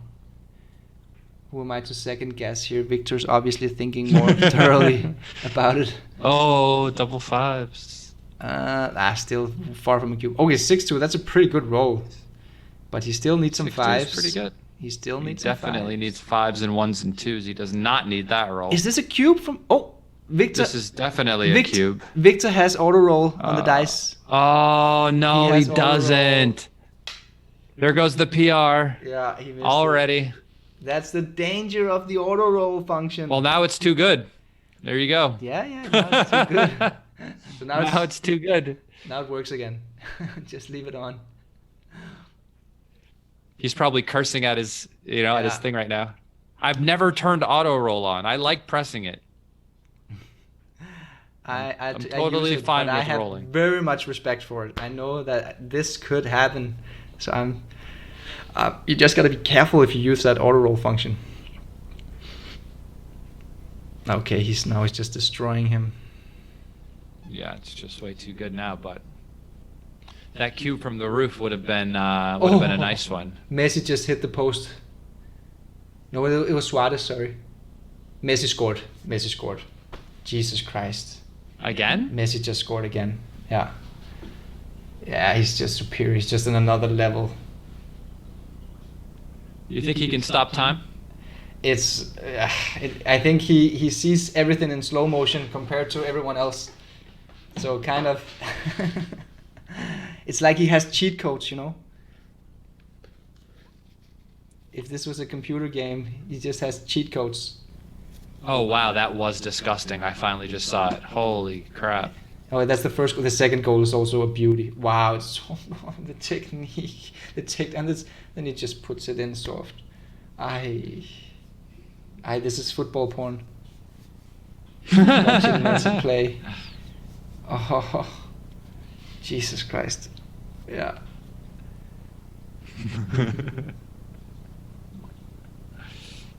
Oh, shit, man. Yeah, he's superior. So there's a rivalry, right, between Messi and Cristiano Ronaldo. Basically, the two best players ever played, and they play in the same time, the same era, and they get to battle it out. It's like the Tom Brady and Peyton Manning, you know? Yeah, but it could be. But I think you had other great quarterbacks in that sport, right? Are they the two best to have ever played the game? At that time, for sure. Yeah. For sure. Except, one guy had all the glory, and the other guy was just technically superior, you know? Okay. So it was Tom Brady who won all the glory, right? Yeah, he won all the Super Bowls, and at one time, like Peyton Manning was the guy who he eventually got his though too. Oh, it might get canceled, the goal. Messi's goal. I think maybe he touched it with a hand. No.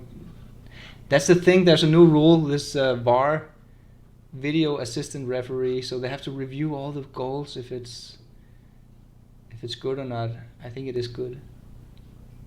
Anyway, back to the backgammon game here. Viktor's up 1-0. Long game ahead of us. You know what I haven't heard in a while? Smash the like button.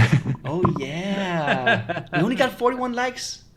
You gotta smash the like button. We gotta smash the like button. That's why we've been too lazy about begging for likes. So come on, guys. Okay, 6-4. That's a pretty good roll for Chris Bray. I'm actually looking forward to see how Chris is playing. I never saw him play before.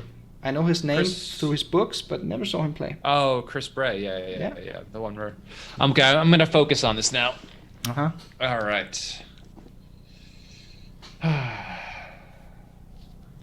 So it's a holding game. Double threes are good, but how do you play them? How do you play this one? You make the 3-point and you stack up the 8-point. You could also duplicate aces, make the 3 and the 10. Yeah, I saw that one, but that's normally... Oh, you makes this play instead. Yeah. Oh, this is the one I saw for the... Like. Yeah. Is that better than making the 10 and the 3?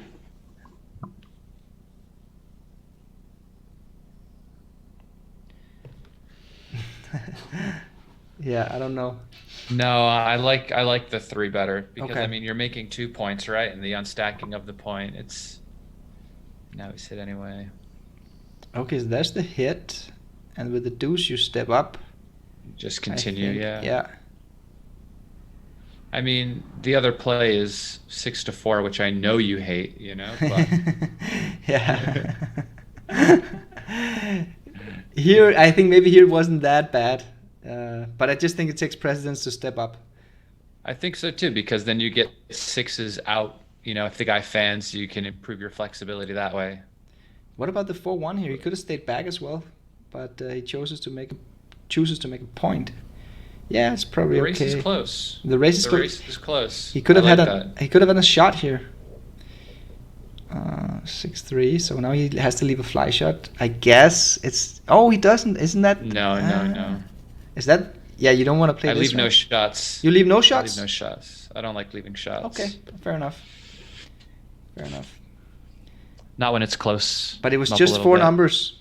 It was the... 4 too many. That's still 11%, right? That's right. When I say it like that, it sounds like too many to me.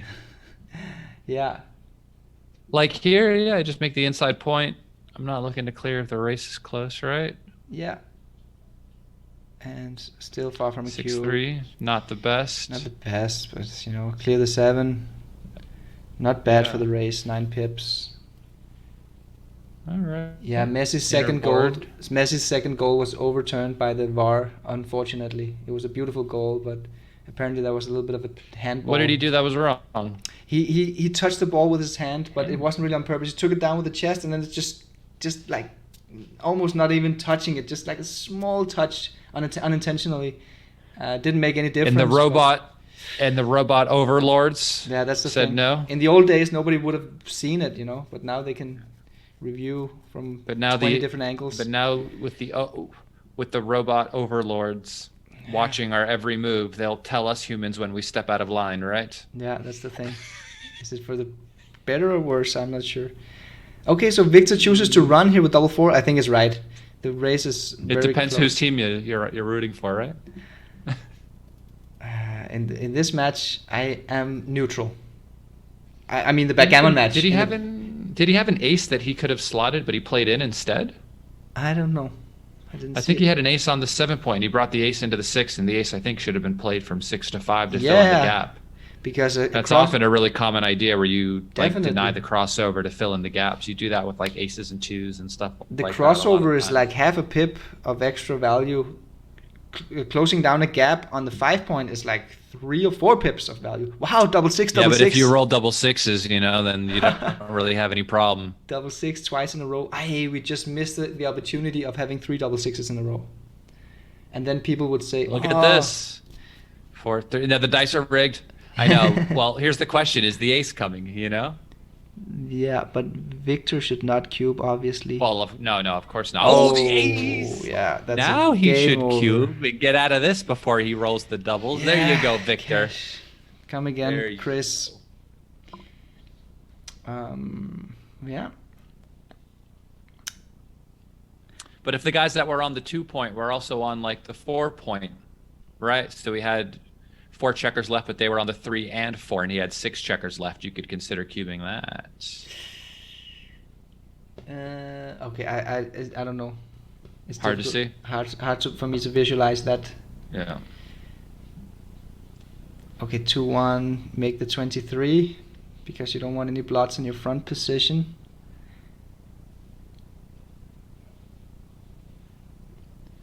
Yeah, 6-2. What do we do here? Hop out and make the 11. Yeah. Viktor. 6-5's a double hit. I think that's the only play. Unluckily for Viktor, he gets hit. He gets to hit back with the deuce. That's a clear hit. Yes, good play. Another good hit. Well, Viktor's gonna have a lot of guys back. Yeah. Viktor has a pretty good position here. I'm not even sure that he's an underdog. I think these sorts of positions will favor Viktor in this match. I don't know how familiar Chris is with playing online and on your site, right? He has a very low rating relative to his level, so he probably hasn't played too much. We can check out his profile here, clicking him. Enigma. So are you bringing the guy to safety or just making the 5 point here? With 6-1? Yeah. Oh, no, wait. Sorry. I'm looking at it from the other perspective. Wrong guy. Yeah, it's white. I do that sometimes. But this is an interesting decision as well for Viktor, because you kind of want to use the ace to hit on the 5 point, actually. I know, but then what do you do? Play 13-7? You don't want to lose the midpoint. You don't want to lose the 10 point either. And you don't want to play deep with 8-2. This is a tricky one. Well, then what are you going to play, to the 4? It's not even ridiculous, If maybe it was Dimitri. I know. But if you play 10-4, what ace do you play? Do you play 6-5 or do you play 10-9? I mean, you could always play the boring play of making the bar too, but I don't really like that one. I don't think. I think if you play 13-7, I think 6-5 is a better ace than 8-7. I think he should go for it. I mean, he's down 40 pips anyways. He's holding a double anchor. He's got I don't mind 13-7, 8-5. I'm really interested to see how Viktor's going to play this one.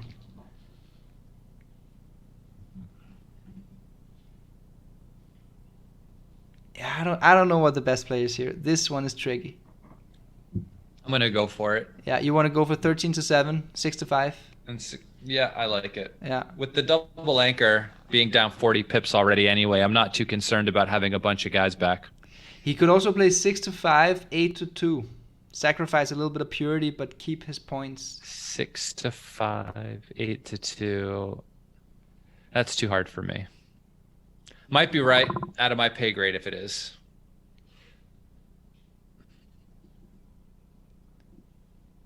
I think Messi's going to get a penalty now. Yeah, he's going to get a penalty. He was too fast. Okay. But he's injured. He's down on the pitch, getting treatment. But he's going to get up and he's going to take the penalty kick himself. Viktor says he has no clue. Oh, that's cool. Yeah. This is a really, really interesting position. I can't wait to see what he's going to play here. I can't wait to see this position in Chris's next book. Tim Parfit says 21-15, 6-5. Oh, I don't know, Tim. I think you don't want to run. I like my double anchor too much. Wait, what was that? Yeah, he played the other one. This 10-9 hit and then slotting the 4-point. I don't like Tim's play. A suggestion where to leave the anchor on the 21 point. I think is too valuable. Especially if I'm doing all the hitting, I kind of like my points. Yeah. Jeb Horton was playing your play, Justin. I like your play better than I liked Viktor's play. I didn't really like Viktor's play. Let's save that one because it won't happen very often. Why didn't we check it? I was getting distracted by Messi's penalty. Maybe I can remember the position. Let me see if I can remember it. So he was like this. And then he had this 4-2. Yep. Just make the outside point. 3-1. Guess he's gonna make the 24. Doesn't need to, but I think I would.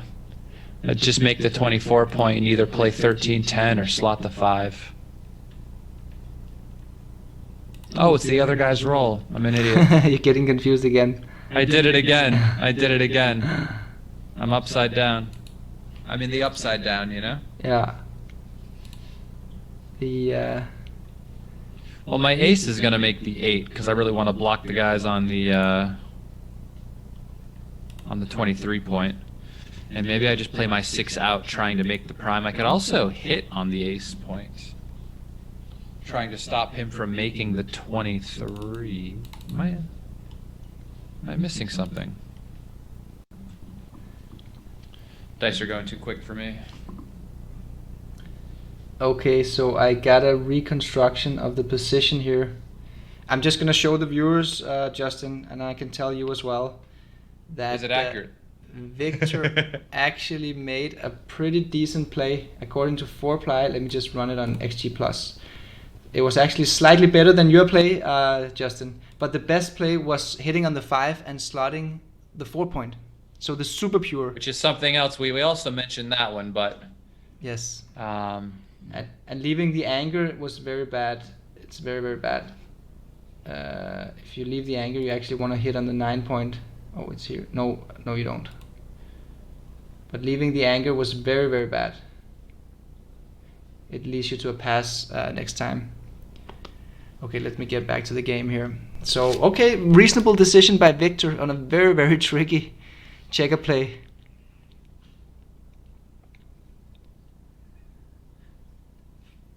But yeah, we're gonna see a back game now. This is cool.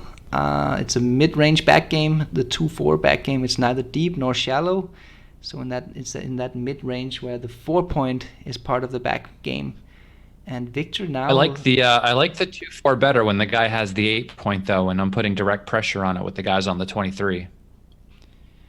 Yeah, that's actually right. In this case, that he doesn't have that tension between the 8 point and the 23 point. 4-3. Interesting move from Viktor. He chooses to go for mobility here rather than a hit or playing pure. Yeah. Okay, fair enough. Mobility is definitely very important. He could have made the 9. He could have done a lot of things with that roll. Yeah, he could have hit loose on the 4. He could have done a lot of things. This is tricky. What about this 3-2? Again, he has some choices here to make the 11, to make the 10. He makes that play. That's a little bit stiff, I think. I would have made the 11 or the 10 point with that 3-2 if I was Viktor. This is a great roll. That is a great roll. So do you slot or do you just make the 7? Yeah, just make the 7. I make the 7. Guess. This is not good. Great roll. Not good. Not good.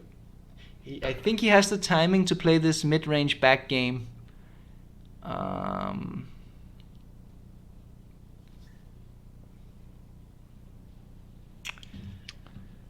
Okay, so we have Ricky Forleo asking me how to get the Galaxy skin on XG. I think it's gonna be out in the next version of XG. I got it directly from Xavier as a VIP customer. And then we have Leah Corping saying that... Wait, when is the next version of XG coming out? I don't know. No idea. 2044. Yeah. Maybe we can release this XG skin for XG, actually. It's just downloading a package and installing it in the right folder. So maybe we can release it on Galaxy. Then we got Leah Corbin saying that the cam is blurred. I think it's your internet connection, Leah. Maybe try to refresh your browser. The YouTube connection is probably running slow. And now we are in a what is it that I call it? It's not a late back game. It's not an early back game. So it's somewhere in between because we're in the Baron phase. It's getting close to the late stage of the back game. 6-4. So you just go to the ace point. Yes. With the 4, of course. Don't really have much of a choice. No.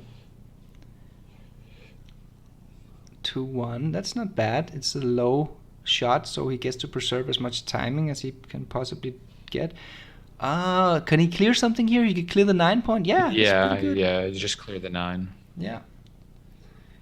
So Viktor actually kind of liked that blot on the 17 point, but he has to move it because he doesn't want to play checkers in deep. 6-3, that's a problem. There's actually the pay now decision. I was considering it. Yeah, it could be it's right. Taking me a while to think about it, but because now is the time when Viktor is going to improve his position, his front position, to be really dangerous. But as it stands right now in this very moment before this roll, he still has an underdeveloped position. I'm not sure it could have been a pay now, because now it's nasty. Now it's worse. Now it's worse. The 6 is forced. Well, I mean, he has to give it. Just go to the ace point, right? Yeah, just play 10-1. Just play 10-1. No other play. I mean, there are other plays, but there are no other better ones. Oh, I just got... And now Vic needs a 6. Oh, and he gets 2 of them, and it covers. Nasty, nasty, nasty roll. And then when you come out, he came out with the front one. That seems right to me, even though I'm changing the player names here. Chris Bray. Okay, I just got a message from M. Sudlip to saying update the names. Thank you, M. Sudlip, because I forgot to do it. Now it's changed. Now it's correct. Yeah, and there's a cash. Nice back game from Viktor. Really, really nice back game. 2-1. Notice that Chris didn't slot here with 2-1. That's a little bit defensive when you're down 3-0, isn't it? He had a 4-1.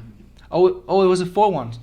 Oh yeah, okay. Then it's yep. less bad. He could have slotted still. Not a bad move, but it's probably right just to split. Okay. Yeah.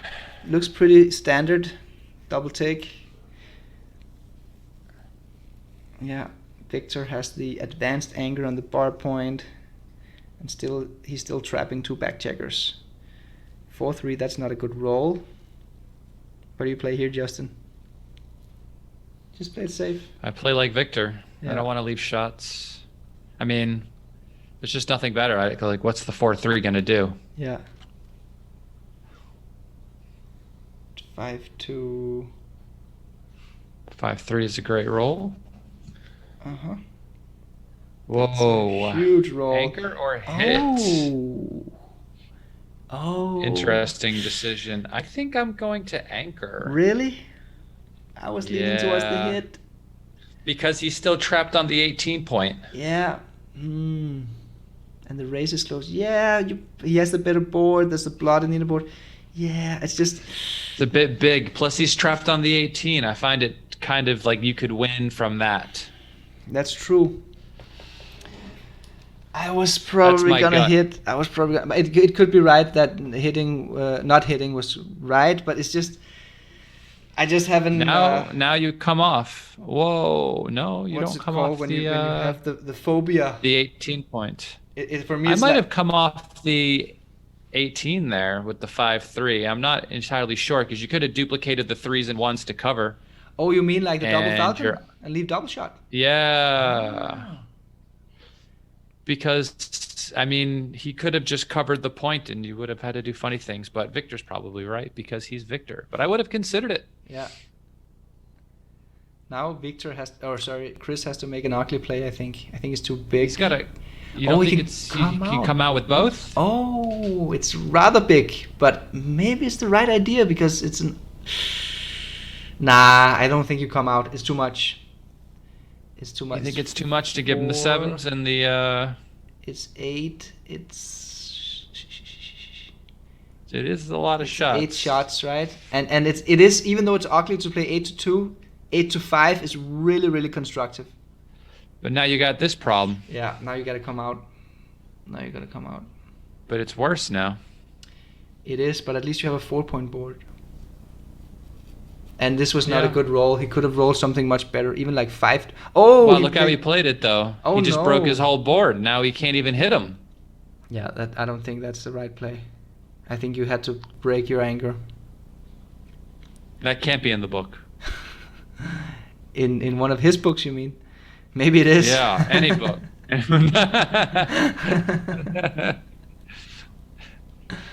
Oh, okay. So Viktor has a real decision here.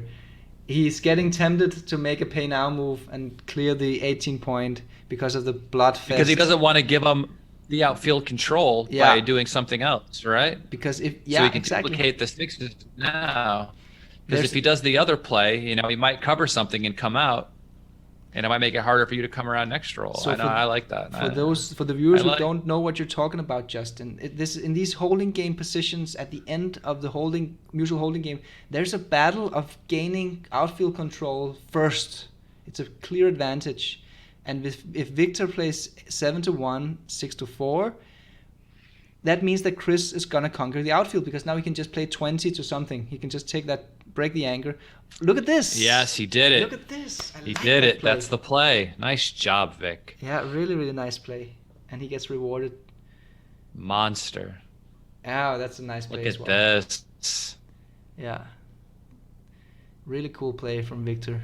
I like it. I like how he's able to slow down and just consider that there's another option besides what might be an obvious play to somebody else with just covering and playing safe and just waiting, I agree. It's so weird for me because I've only been playing speed and even the super speed lately. So stopping and thinking for 1 minute, it's so weird. It's difficult and it's not the best way to sharpen your game playing speed, I don't think, to get stronger necessarily, but it is certainly much more fun than sitting playing a slow game of backgammon on your computer. 3-1. I'll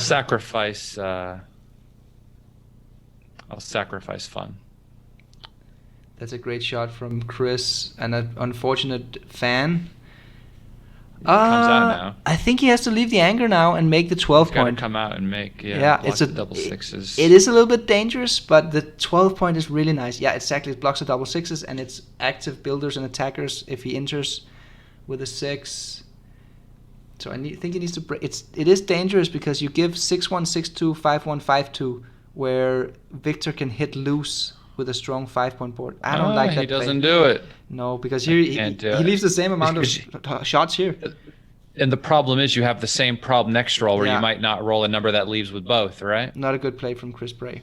Or now he would have the outside point and he would have two other look at guys this. in Viktor the outfield. And now you don't have any outfield control. Yeah, that was an unfortunate situation from Chris. What is Viktor thinking about here? Such a clear play. Yeah, and now he can't move from the anger.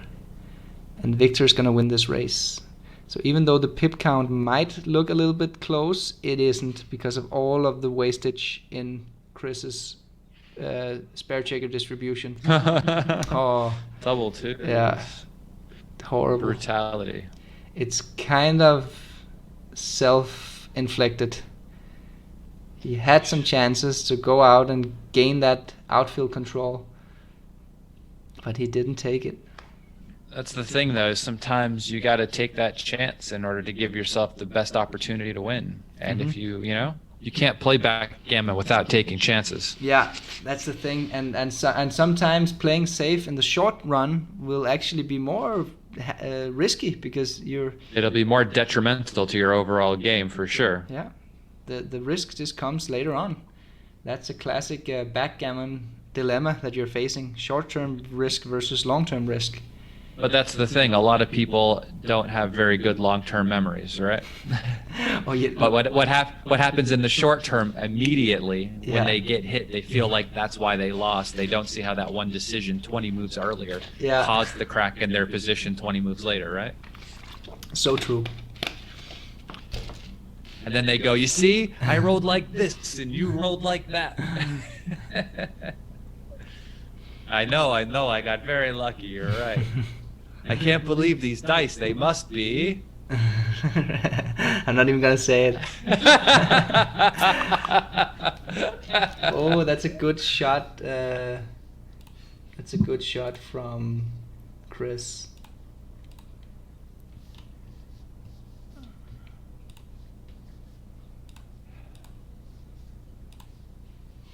I'm just gonna step up with the 2.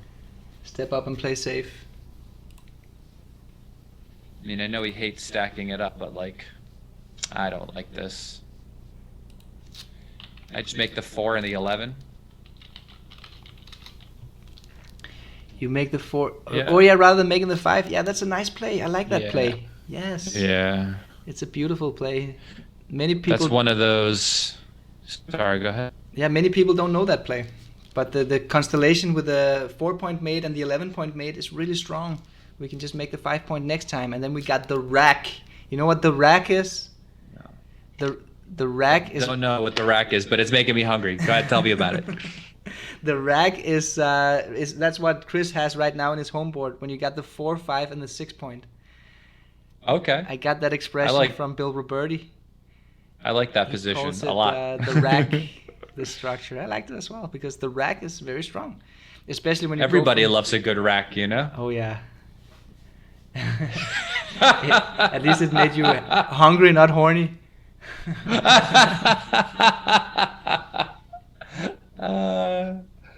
Oh man, it's getting late.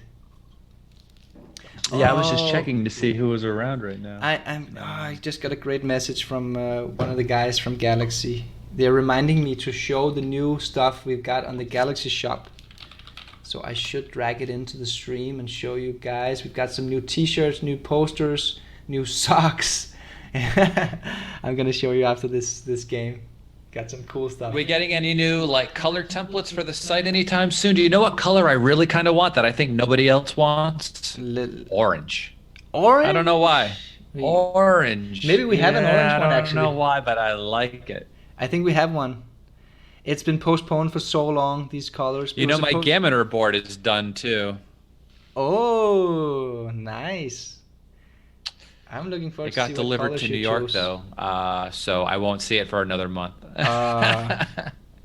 Wow, look double at this. Sixes. Right after the double. All Viktor right. made a beautiful double right in the doubling window.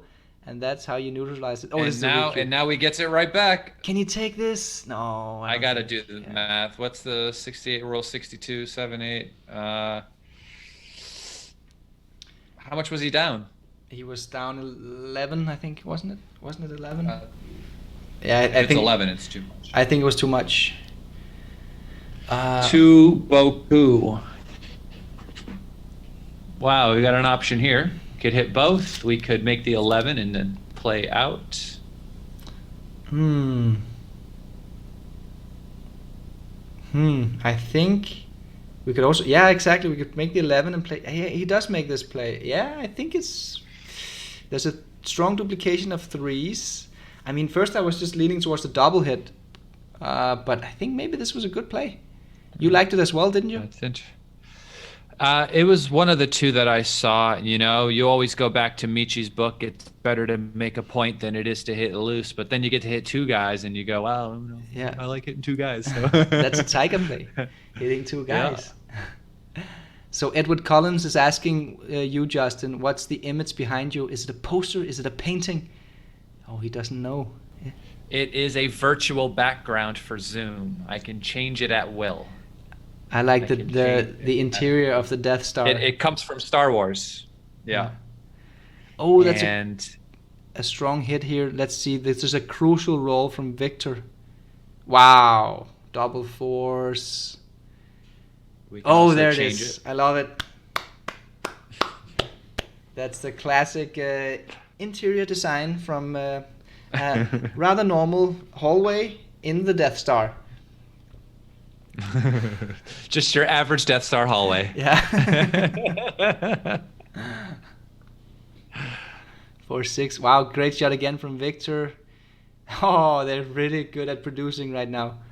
But again, wait, this might be a cube from Viktor. He has a lot of no, it's not a cube. It's not a cube. Not a cube. He needs to hit and then get a fan. Then it would be a cube. 4-5. So you just gotta make. Oh, he has choices here. He's thinking about making the 16. 16. Is that? Maybe it is better actually. Wow. Maybe it is better. But now he's gonna get hit. I might have. I don't know. I might have played the other one. Yeah, me too. I think I would have made the 8 point. Yeah, it just seems like something I'd like to do. And it was fewer shots. Fewer shots. And the shots that were there were not as costly. Less blots as well. Yeah. 1 versus 2. Mm-hmm. But, I didn't hate it. But I won't bet against Viktor, not when it comes to that, so here we go. 5-3. He needs to play safe one way or the other. Are there any plays? He can break the 9. He has a hitting play, but I don't... Yeah, break the 11. Yeah, that's, I think... Yeah, it's the only safe play. Yeah. Oh, he had 8-3, 6-3. But how do you bring it home? That's the thing. Viktor is catching up in the race.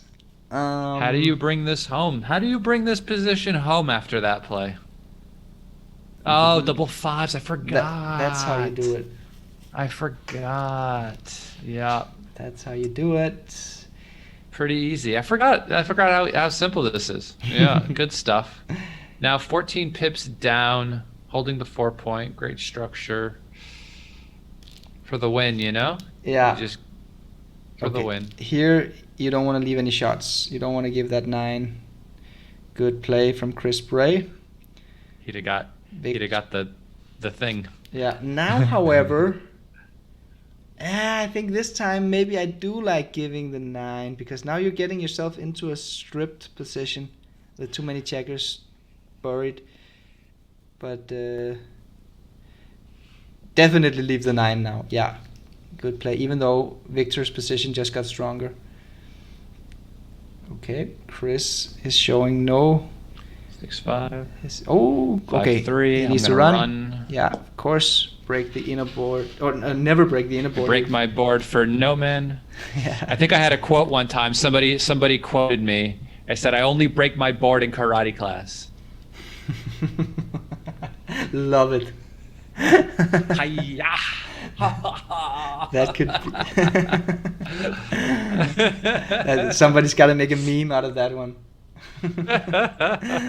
Justin breaking boards in his karate class. You could snap this picture.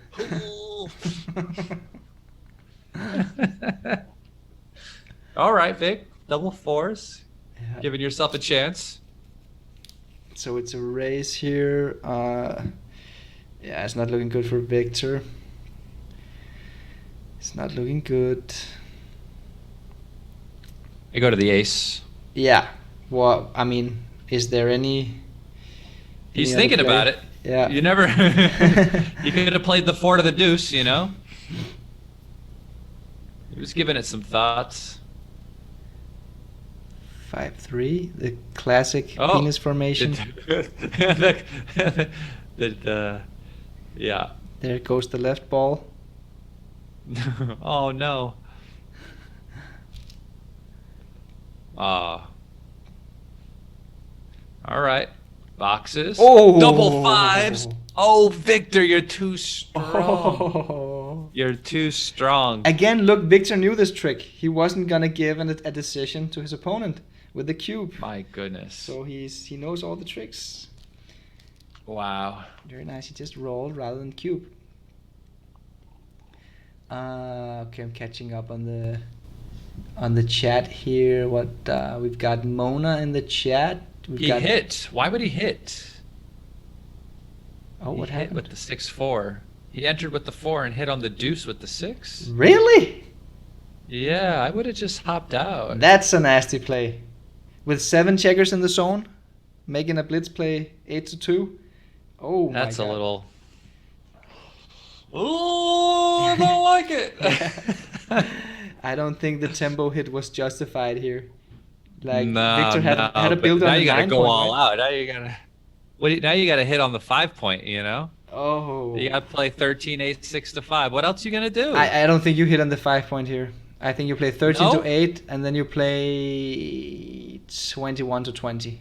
I think. Oh, come on. I don't like. I like his play better than the hit actually. I can't make the 23 point. I would much rather hit than make the 23. Yeah, my play's right, but I like it. It is a little bit ugly to make the 23 point. We've got the but Tina. To be fair, you know what, Justin? We've got a comment here from Tina Müller who says that she knows that I'm Danish, but she thinks that I look like someone from the Black Sea region of Turkey. Okay. Yeah. That's cool. I've been to Turkey. I like Turkey. Great place. We've got Max Urban saying red 1809. I don't know who that is, but he beat Karen Davis 1.7 versus 5.2. Wow. So who is red 1809? Now he's got all the blots in his home board anyway, you know. Let's make a mark of this, okay? I want to see this play afterwards. Then I forgot. I have to screenshot it. I didn't do it, but I can just if I just know I have to check it, then I can screenshot. We can see it post match anyway. I'll just mark the score. Okay. Okay. Red is Raj, and who played 1.7? Was it Karen Davis or was it Raj? Guys, help us out here. It's probably. I think Raj is more the favorite to play the 1.7. I don't know how Karen Davis plays. I know Raj, he can play. But if Karen played a 1.7, that is awesome. Yeah. Whoa, look at this double 4. Wow. How did this... What a hit. Split attack. 1, 2, 3, 4. Wow. Nice. You get to hit and cover too? That's not fair. That's exceptional. He just turned the position around. Nah, Vic rolls a 5. Yeah. We know Viktor's rolling a 5.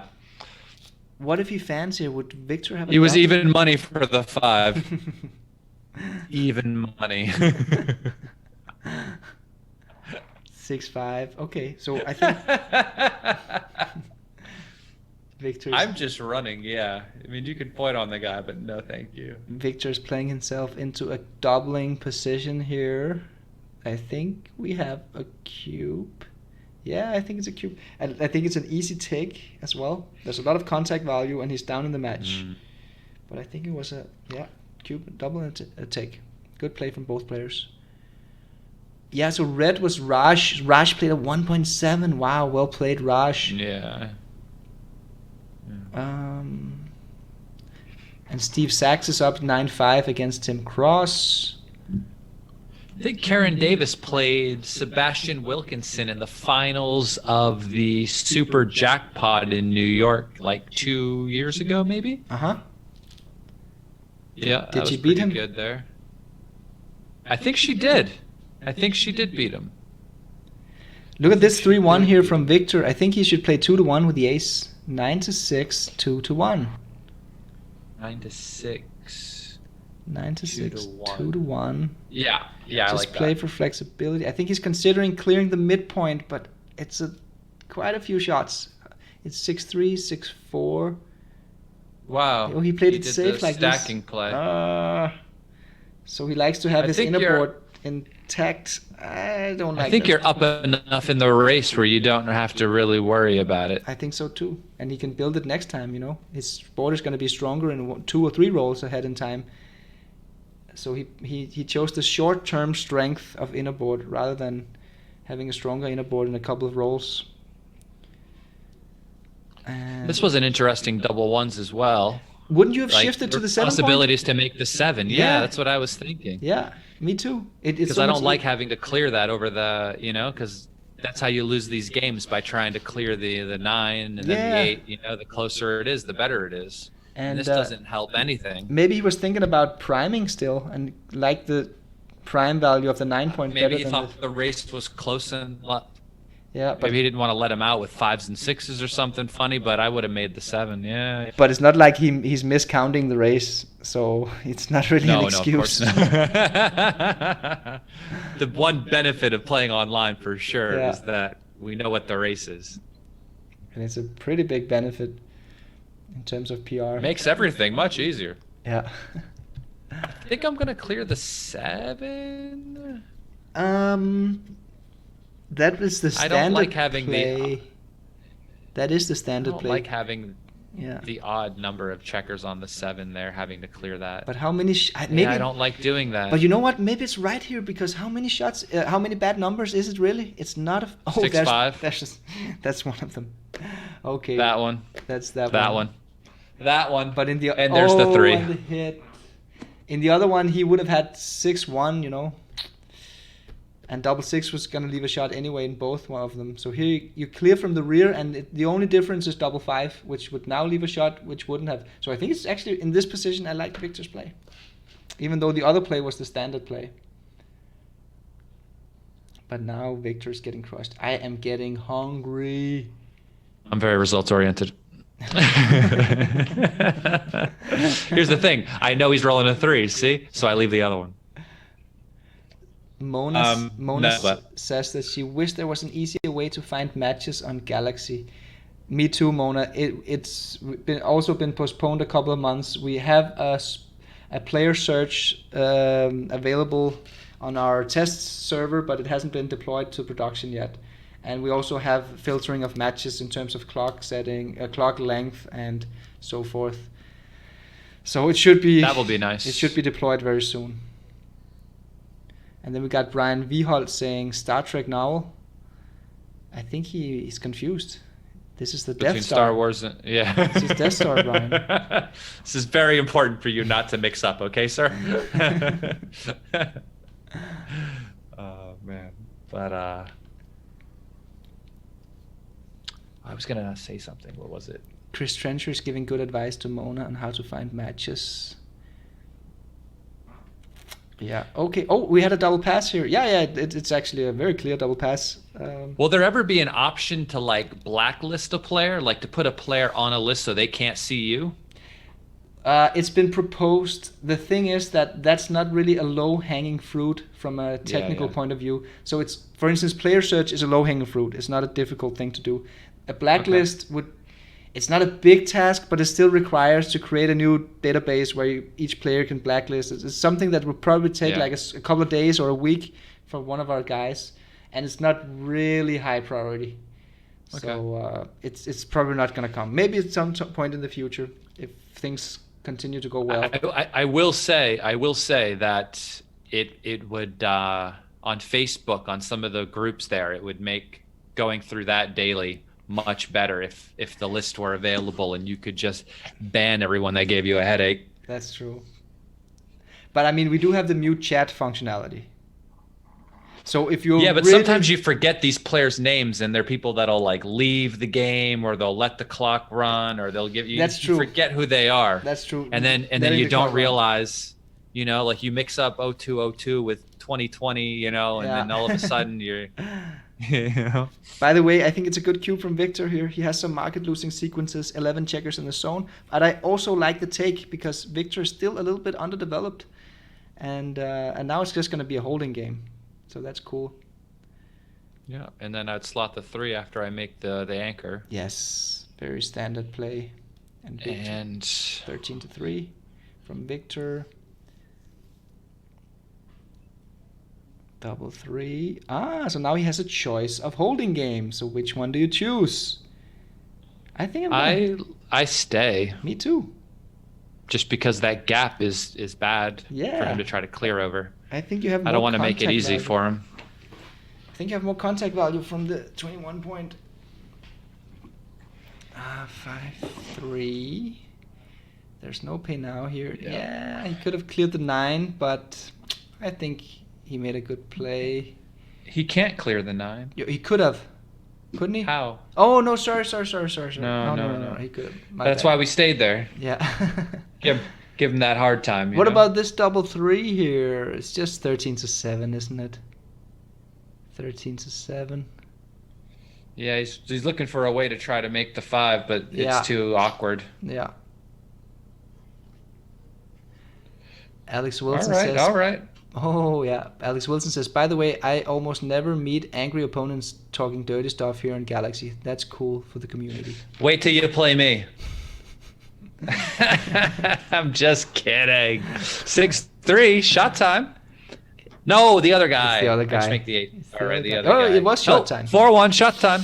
So here you want to clear the 8 point. Yeah, Viktor knows that, of course. And what about... Is this... it's not a recube, is it? How many shots do we have? No. It's not a recube. No. Because you'll just lose the whole match on this game, and you don't have to if you miss, Yes, you risk a lot of match-winning chances. Plus you don't lose a lot of gammons either. That is a good shot. He gets to clean up and take off 2. Oh, he chose only to take off 1 and make a board instead. Okay. Yeah, this was interesting. Yeah. A part of me thought about like some of the options of taking off more than 1. Part of me was thinking about switching to the 5 point. Switching to the 5 point I think is a little bit too... a little bit too much. A little bit too much because you want to get checkers off. You want to be a little bit aggressive. I got to think about it. You got to think about it. Fair enough.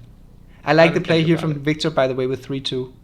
Notice that Viktor has 1 minute and 11 seconds left on the clock. He spent quite a lot of time in this match. Plenty of time for Viktor. Plenty of time. While Chris has 6 minutes left. There it is. You see? The shot. Wait. He's got to do it. So double 2s. I think it's 1 less number by hitting. It is. Oh, that's the hit. But he rolls the 4. He's been hitting these last few games. Yeah. Viktor's been trouncing him, and then all of a sudden he gets that 6-4. Yeah. All right, 6 in, 5 off. Oh, this is going to be close. It is close. It's very close. See, I have our pictures covering up the checker tray. I can't really see how many he's got off. 5-1's a nice shot. It's pretty good, yeah. Clean up. Fill in the gap there. 6-2, it's still... Okay. Double 5s, Viktor. Okay, back to your normal... Yes. Your normal strength. Viktor's crushing it. That's game over. Okay, that's the game here. Okay. I'm just going to take advantage of this moment to show the viewers our new stock on the Galaxy shop. So as you can see here, look at these socks. Who doesn't want to own these socks? Justin, you got to go in. shop.backgammongalaxy.com. We've got new socks, backgammon socks, iPhone covers, new mugs. I love backgammon t-shirts in different designs. I already ordered a couple of these things. You should do the same. It's a bargain. Come on, guys. $23, right? Back to the match. I want the socks to be all pips. All pips? Like the triangle design on the socks. I want it to be all pips, all the way the around? pips. All the way around. Nice one. Make it happen, I might get a pair, You want like checkers that, on them as well? Not necessarily. I think it might mess up the aesthetic of it. I really like pips. Yeah. Or it might be one of these vintage Chrysolite boards with a little circle at the top of each pip. Have you seen those? Circle oh yeah, I've seen those. That's the vintage style. I think some of the Taki board has them as well. Yep, some of the Takis have them. 4-2 here for Viktor. Oh, he chooses the hit. Oh, he goes for the hit. Is that right? I would have come down with 2 from the midpoint, I think. Because it blocks the 6s out. Yeah, and you're up in the race. You don't want to get hit. I didn't like that play. Yeah, that was a bit... I would have just come down with 2. Was interesting, that's for sure. And now he needs to cover. Well, he has to... Oh, no, he can hit. He can hit, too. Yeah, I was too focused on his front position. Of course, he got a hit. Yeah, and he can win it on double gammon now. Let's see. Chris really needs to enter. That's a good one. Whoa. He's got a hit, though, no? No, he's... I would have entered with the ace and made the deuce point, I think. Maybe cover. Yeah, I think I would have covered rather than... And then he would have had the 18 point now. Yeah. Using the fallacy. Wow, look at this double 6. That wasn't a good roll. Again, we're heading into a position where the leader, in this case Viktor, might have a cube. Not quite yet, but look at this. Maybe we're getting close to a cube. So if he were to cube, Chris would redouble immediately. So he's risking a good amount, but he's a pretty big favorite here. It could be a cube, actually. Viktor's rolling on pretty quickly. He's rolling on. It's probably okay to roll on, and it can't gets to fill in the 5. It can't be a big mistake to roll. Okay, now he's gonna clear. Let's say if he doesn't roll. Now I think is good, yeah. But maybe he lost his market. I think he lost his market here. I think this is a drop. I think he's okay with that. Could be, but it's a tricky sequence. I don't think this is a take because it's a rather gammonless position, especially from Chris's point of view. So if it's Crawford 7 away, what is that? 9%? 6 away. No, 6 away. 6 away. Yeah. So what is that? 11%. 11. But he doesn't. He doesn't get the win when he takes it. That's he doesn't get the win when he takes. The take point is just slightly below the money game take point here. It's a pass. Viktor lost his market, but maybe he can trick his opponent into taking. Maybe Chris doesn't know this, but he is taking his time, so he realizes it's a big decision. I believe I'm going to put in this position here.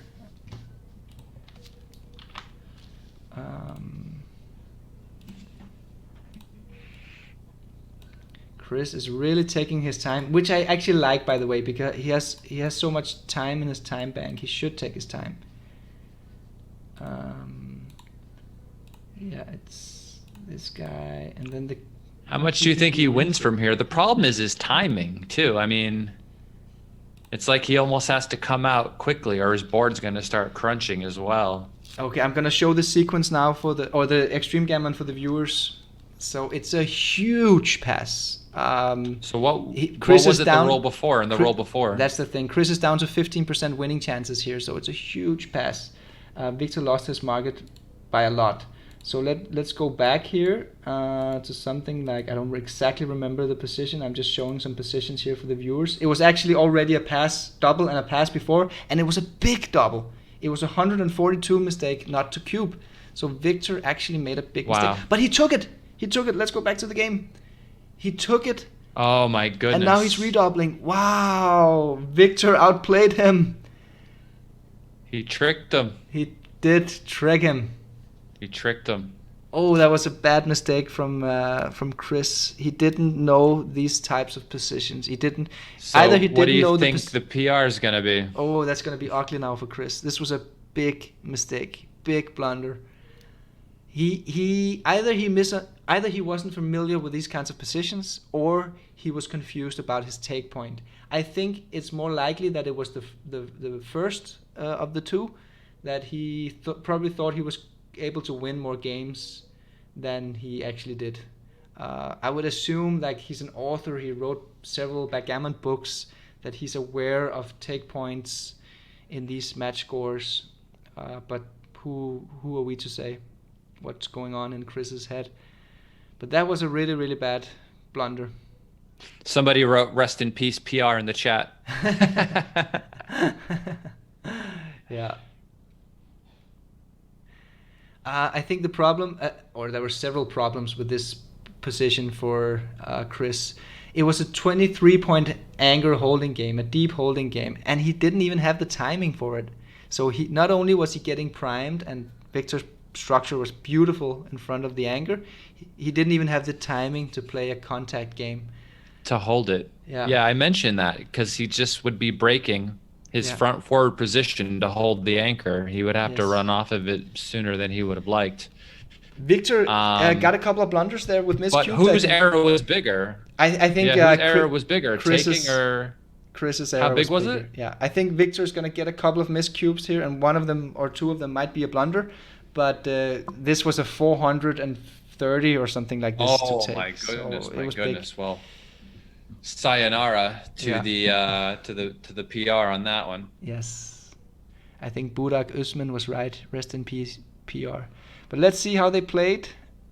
Exciting Drum roll. moment. Okay, yeah. Oh. Good. I think without that error, he played a great game. It would actually have been. Oh yeah, and it's a 480 on 3-ply. He was actually. Yeah, he would have played a great game otherwise. Yeah, he would have played in the low fours. So it's approximately a fifth of his error rate came from that decision. So if you deduct a fifth, he would have played maybe a 4.5 for Chris Bray without that decision. So not super good. 6 blunders with checker plays. I mean, not bad. I think maybe I expected a little bit more from Chris Bray. But I mean, he's obviously a strong player. And he really hurt a lot, obviously. Yeah. Viktor playing a 3.0, I guess it's just probably his PR average in a match like this. Maybe could even be a little bit higher than his average. Probably higher than his median. But as expected. Mark, I want to let you know that in that game where I talked about the 5-1, 13-8, 6-5, it was right by a mile. Really? What game was it? I'm in the game now. Tell me. It's 7-2. Oh, that was the score. 7-2. Oh yes, you're right. My play would have been the second one. At least I wouldn't have blundered. But you were right. You should just a good one. Hit. Yeah. So there's a tempo gain from hitting. Because he does have 10 checkers in the zone, so he can blitz. So there's a tempo gain and it's efficient, and you might get lucky and make. Yeah, okay, I see it. And it stops his forward momentum as well, giving him his full roll. I mean, I know you've got 2 blots in your home board as well, but he's doing good anyway. That was my initial point. Yeah, there's a good amount of tempo to be gained with the hit. I had to run right to that one right away. I had a note for it, Yeah. Good but one. Did you want to start at the beginning? So just go through the reds real quick? I'm going to go through the reds. Starting the other matches quickly? Let's just quickly go through the reds. I called Viktor out on this one. He missed a cube here. I would have cubed, and it's a red one in game 1 here. It's a pretty big Chris Trencher just messaged me and said put on Sachs and Cross. Okay, let's do it. Let's forget about the blunders and let's put on... We can look at that later. We'll save that one. Yeah. I'll keep that open. See if we can find Sachs here in the lobby. The ID. He sent me the ID as well, right? Did he send me the ID? You can read it out loud for me, please. I think he sent me the ID. Oh no, the ID was in the chat. That's what it was. It's in the Magriel Cup chat. It's 303 6481. 303. Repeat, please. 303 6481. 6481. Got it. Oh yeah, we post scroll forward. Good. 6-5 and it could be the we're gonna get a double match point. Tim Cross is gonna win this race and we're gonna get a double match point. That's cool. I'm dying from hunger, Justin. I think I gotta call it a night after this DMP.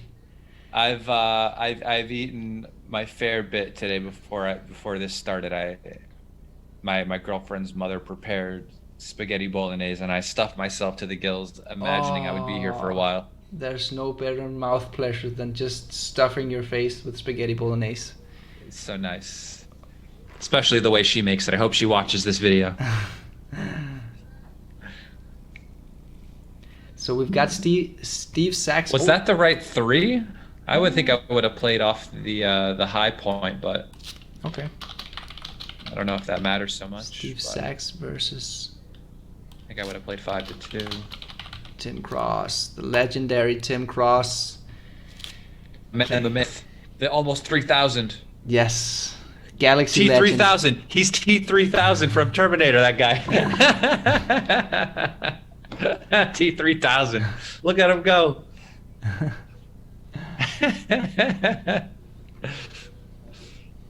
Can you believe I'm like this normally? Isn't it odd, huh? What do you think about the new Terminator movies? Like, there's been a couple of new ones. I've watched them. You know, they've been like, you know, nothing is gonna blow your mind like T2 did when it first came out. You know, yeah, like that was mind blowing. It was. You know, like just the amount of stuff that they did for that movie that had never really been done before. You know, where everything now just kind of looks. Yeah. I really wish they went back to making movies with actual, like, stage effects, you know, where things were real but miniaturized and looked real. I don't like everything being digital. Yeah. It all looks. I get you. I kind of like the one with the Dragon Queen. I think it's the second newest one. The girl from Game of Thrones. She was playing I've never Sarah seen Game Connor. of Thrones. I've never seen Game of Thrones, but What? I think I've seen the term. Yeah. You've never seen Game of Thrones? Nah, never. Justin. Oh, you're in for a treat, actually. I wish I had never seen it, and I could just binge watch it. It's so good. It's really, really good. You know, like when everyone's talking about it, and I'm waiting for the seasons to end, so I can eventually do that. But you can do that now. It's a time commitment too. You know, it's a time commitment. That's true. It's just once you see Game of Thrones, nothing else really. I mean, it's just it's just another level than anything else. Oh wow, double threes. That's wrong. I think you gotta go for the blitz. You got to attack the guy. Yeah. Because the prime is not gonna last for very long. No, I'm making the 3 for sure.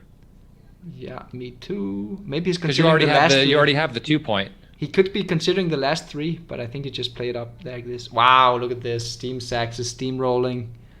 Yeah, but he doesn't get to leave. That's his double fours. He fanned. Okay, this is good. He's doing good. Do you play? It's interesting. Yeah. Deuces. Do you slot the 6 prime? Yeah, I don't think you need to slot the 6 prime. No, you don't need it to win, so there's no point in giving him the shot. Why? I don't think it's a bad... Why give him the shot? It can't be... You're winning. You're winning. You're up like 30-something pips. Yeah. You can't give him an ace-6 and a 1-2. That's insane. I think it's too much as well. I don't think it's a blunder because he's in such a powerful position anyway, but I think it was a mistake as well. Okay, so Joe Russell outplays Gas Owen with a PR of 2.48 versus Gas's 2.49. Nice job, Joe. Nice job, Joe. Millipoint of difference. Also, nice job, Gaz. That's a hell of a PR. Gas was outplayed yesterday by, was it Matt Cohn-Geyer? Where Gas played a 2.3 and Matt played a 1.7. Now he's getting outplayed again with a 2.48. Of put 2.49. So Gas is just getting out, playing amazing, but getting outplayed. These are the ones you got to put into the real machine for. Yeah. That's it. Okay, it looks like a steaming victory for the steamer. I don't know. Phantom Ace point game. Oh, 5-4. Mark had to say it's over. You know, you had to do it all. I jinxed it. You had to say it, didn't you, Mark? Mark, you had to say it, didn't you? You had to say it. Oh, wow. Remember yesterday when the guy did the premature thing? Double fives. Yeah, look at this. It's game over. Well, I guess you were right. I think he was actually a favorite after that hit, but then the instant double five, game over. The insta fives, yeah. Wow. Just when you think you're doing good, the guy rolls double fives from the roof, huh? Yeah. Okay, so now they say thanks for the match. Would have been an injustice. Well played. He's very humble, Tim. Yeah, he's a nice guy. He's a nice guy. So let's see the Very PRs nice here. So I'm going to take a guess here. A wild guess. I think Steve is going to play a 3.38. We've seen none of the match. These are just based on your impressions of the players. I'm just guessing. All right. What's the other one? Quick. 3.38 versus Tim is going to play a 3.91. 3.38 and 3.91. Yeah, I'm going to say somebody played a 4.5. Go out on a limb. So you're not. It's unlikely. It is very unlikely. No, I can't say which player because I have because neither of them did it. Let's see. Oh, you were almost spot on. I was close. I inverted the players. You inverted the players. But yeah. Yeah, no way any of these guys are playing a 4.5 here. No way. Too strong. Well played for both guys.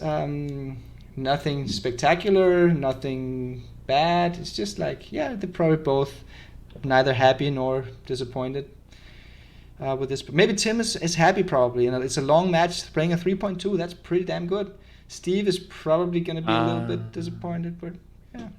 I'm looking at that Viktor Ashkenazi match, and you were right about game one missing some of those cubes that he had. Yes, which are very interesting, yeah. He missed a few. He did. I called him out on it. And here from and they were blunders. But the second one was because of the auto roll function. I think he had the auto roll function on. You remember? Yes, yeah. Yeah. The first one I called him out on. It's a massive pass from the roof, you know? Yeah. The second one, the auto roll. Yeah. It's a huge pass. He's got 3 checkers trapped behind a 5 prime. It is a huge pass. Justin, I gotta call it a night. I gotta go out and make dinner, and it's very late here. No worries. Yeah, thank you so much for joining me again. It's been such a big pleasure. No problem. All right. It was fun. It was fun. Is anyone else playing today? Is anything else going on? I think there's one more round of this there is. 11 point. Yeah, so anyone who want to join, you can check it out on Galaxy. Just go in and watch the matches live. Find them in the lobby. Yeah. Yeah, I guess that's it. What else do I have to say? Oh, yeah, the Galaxy shop. I got to put some promotion for the Galaxy shop. Check out the new designs. We got new t-shirts, backgammon. I love backgammon. Many cool designs, and I especially love the socks. These are the coolest socks maybe I've ever seen. That's a big statement, but I think if you don't have a take point scoreboard. Oh yeah, the take point. I got a little commercial for that here. I have one. You have one? I have one. They're cool, right? Of course. They're good. Yeah, for sure. They're slightly more expensive, but for sure. They're gonna last much longer, and just the quality, the materials. They are really great. Yeah, it's fantastic. Okay, guys, that's it for now. We're going to try to set up a stream again tomorrow. Maybe you're going to... No, you know what? I think I'm going to be out tomorrow, Justin. But let's see. Maybe we can set up a stream somehow, one way or the other. See how it goes, you know? See how it goes. Okay, guys. All right. Everybody, take care. I'm going to put on this, and I'm going to say goodbye.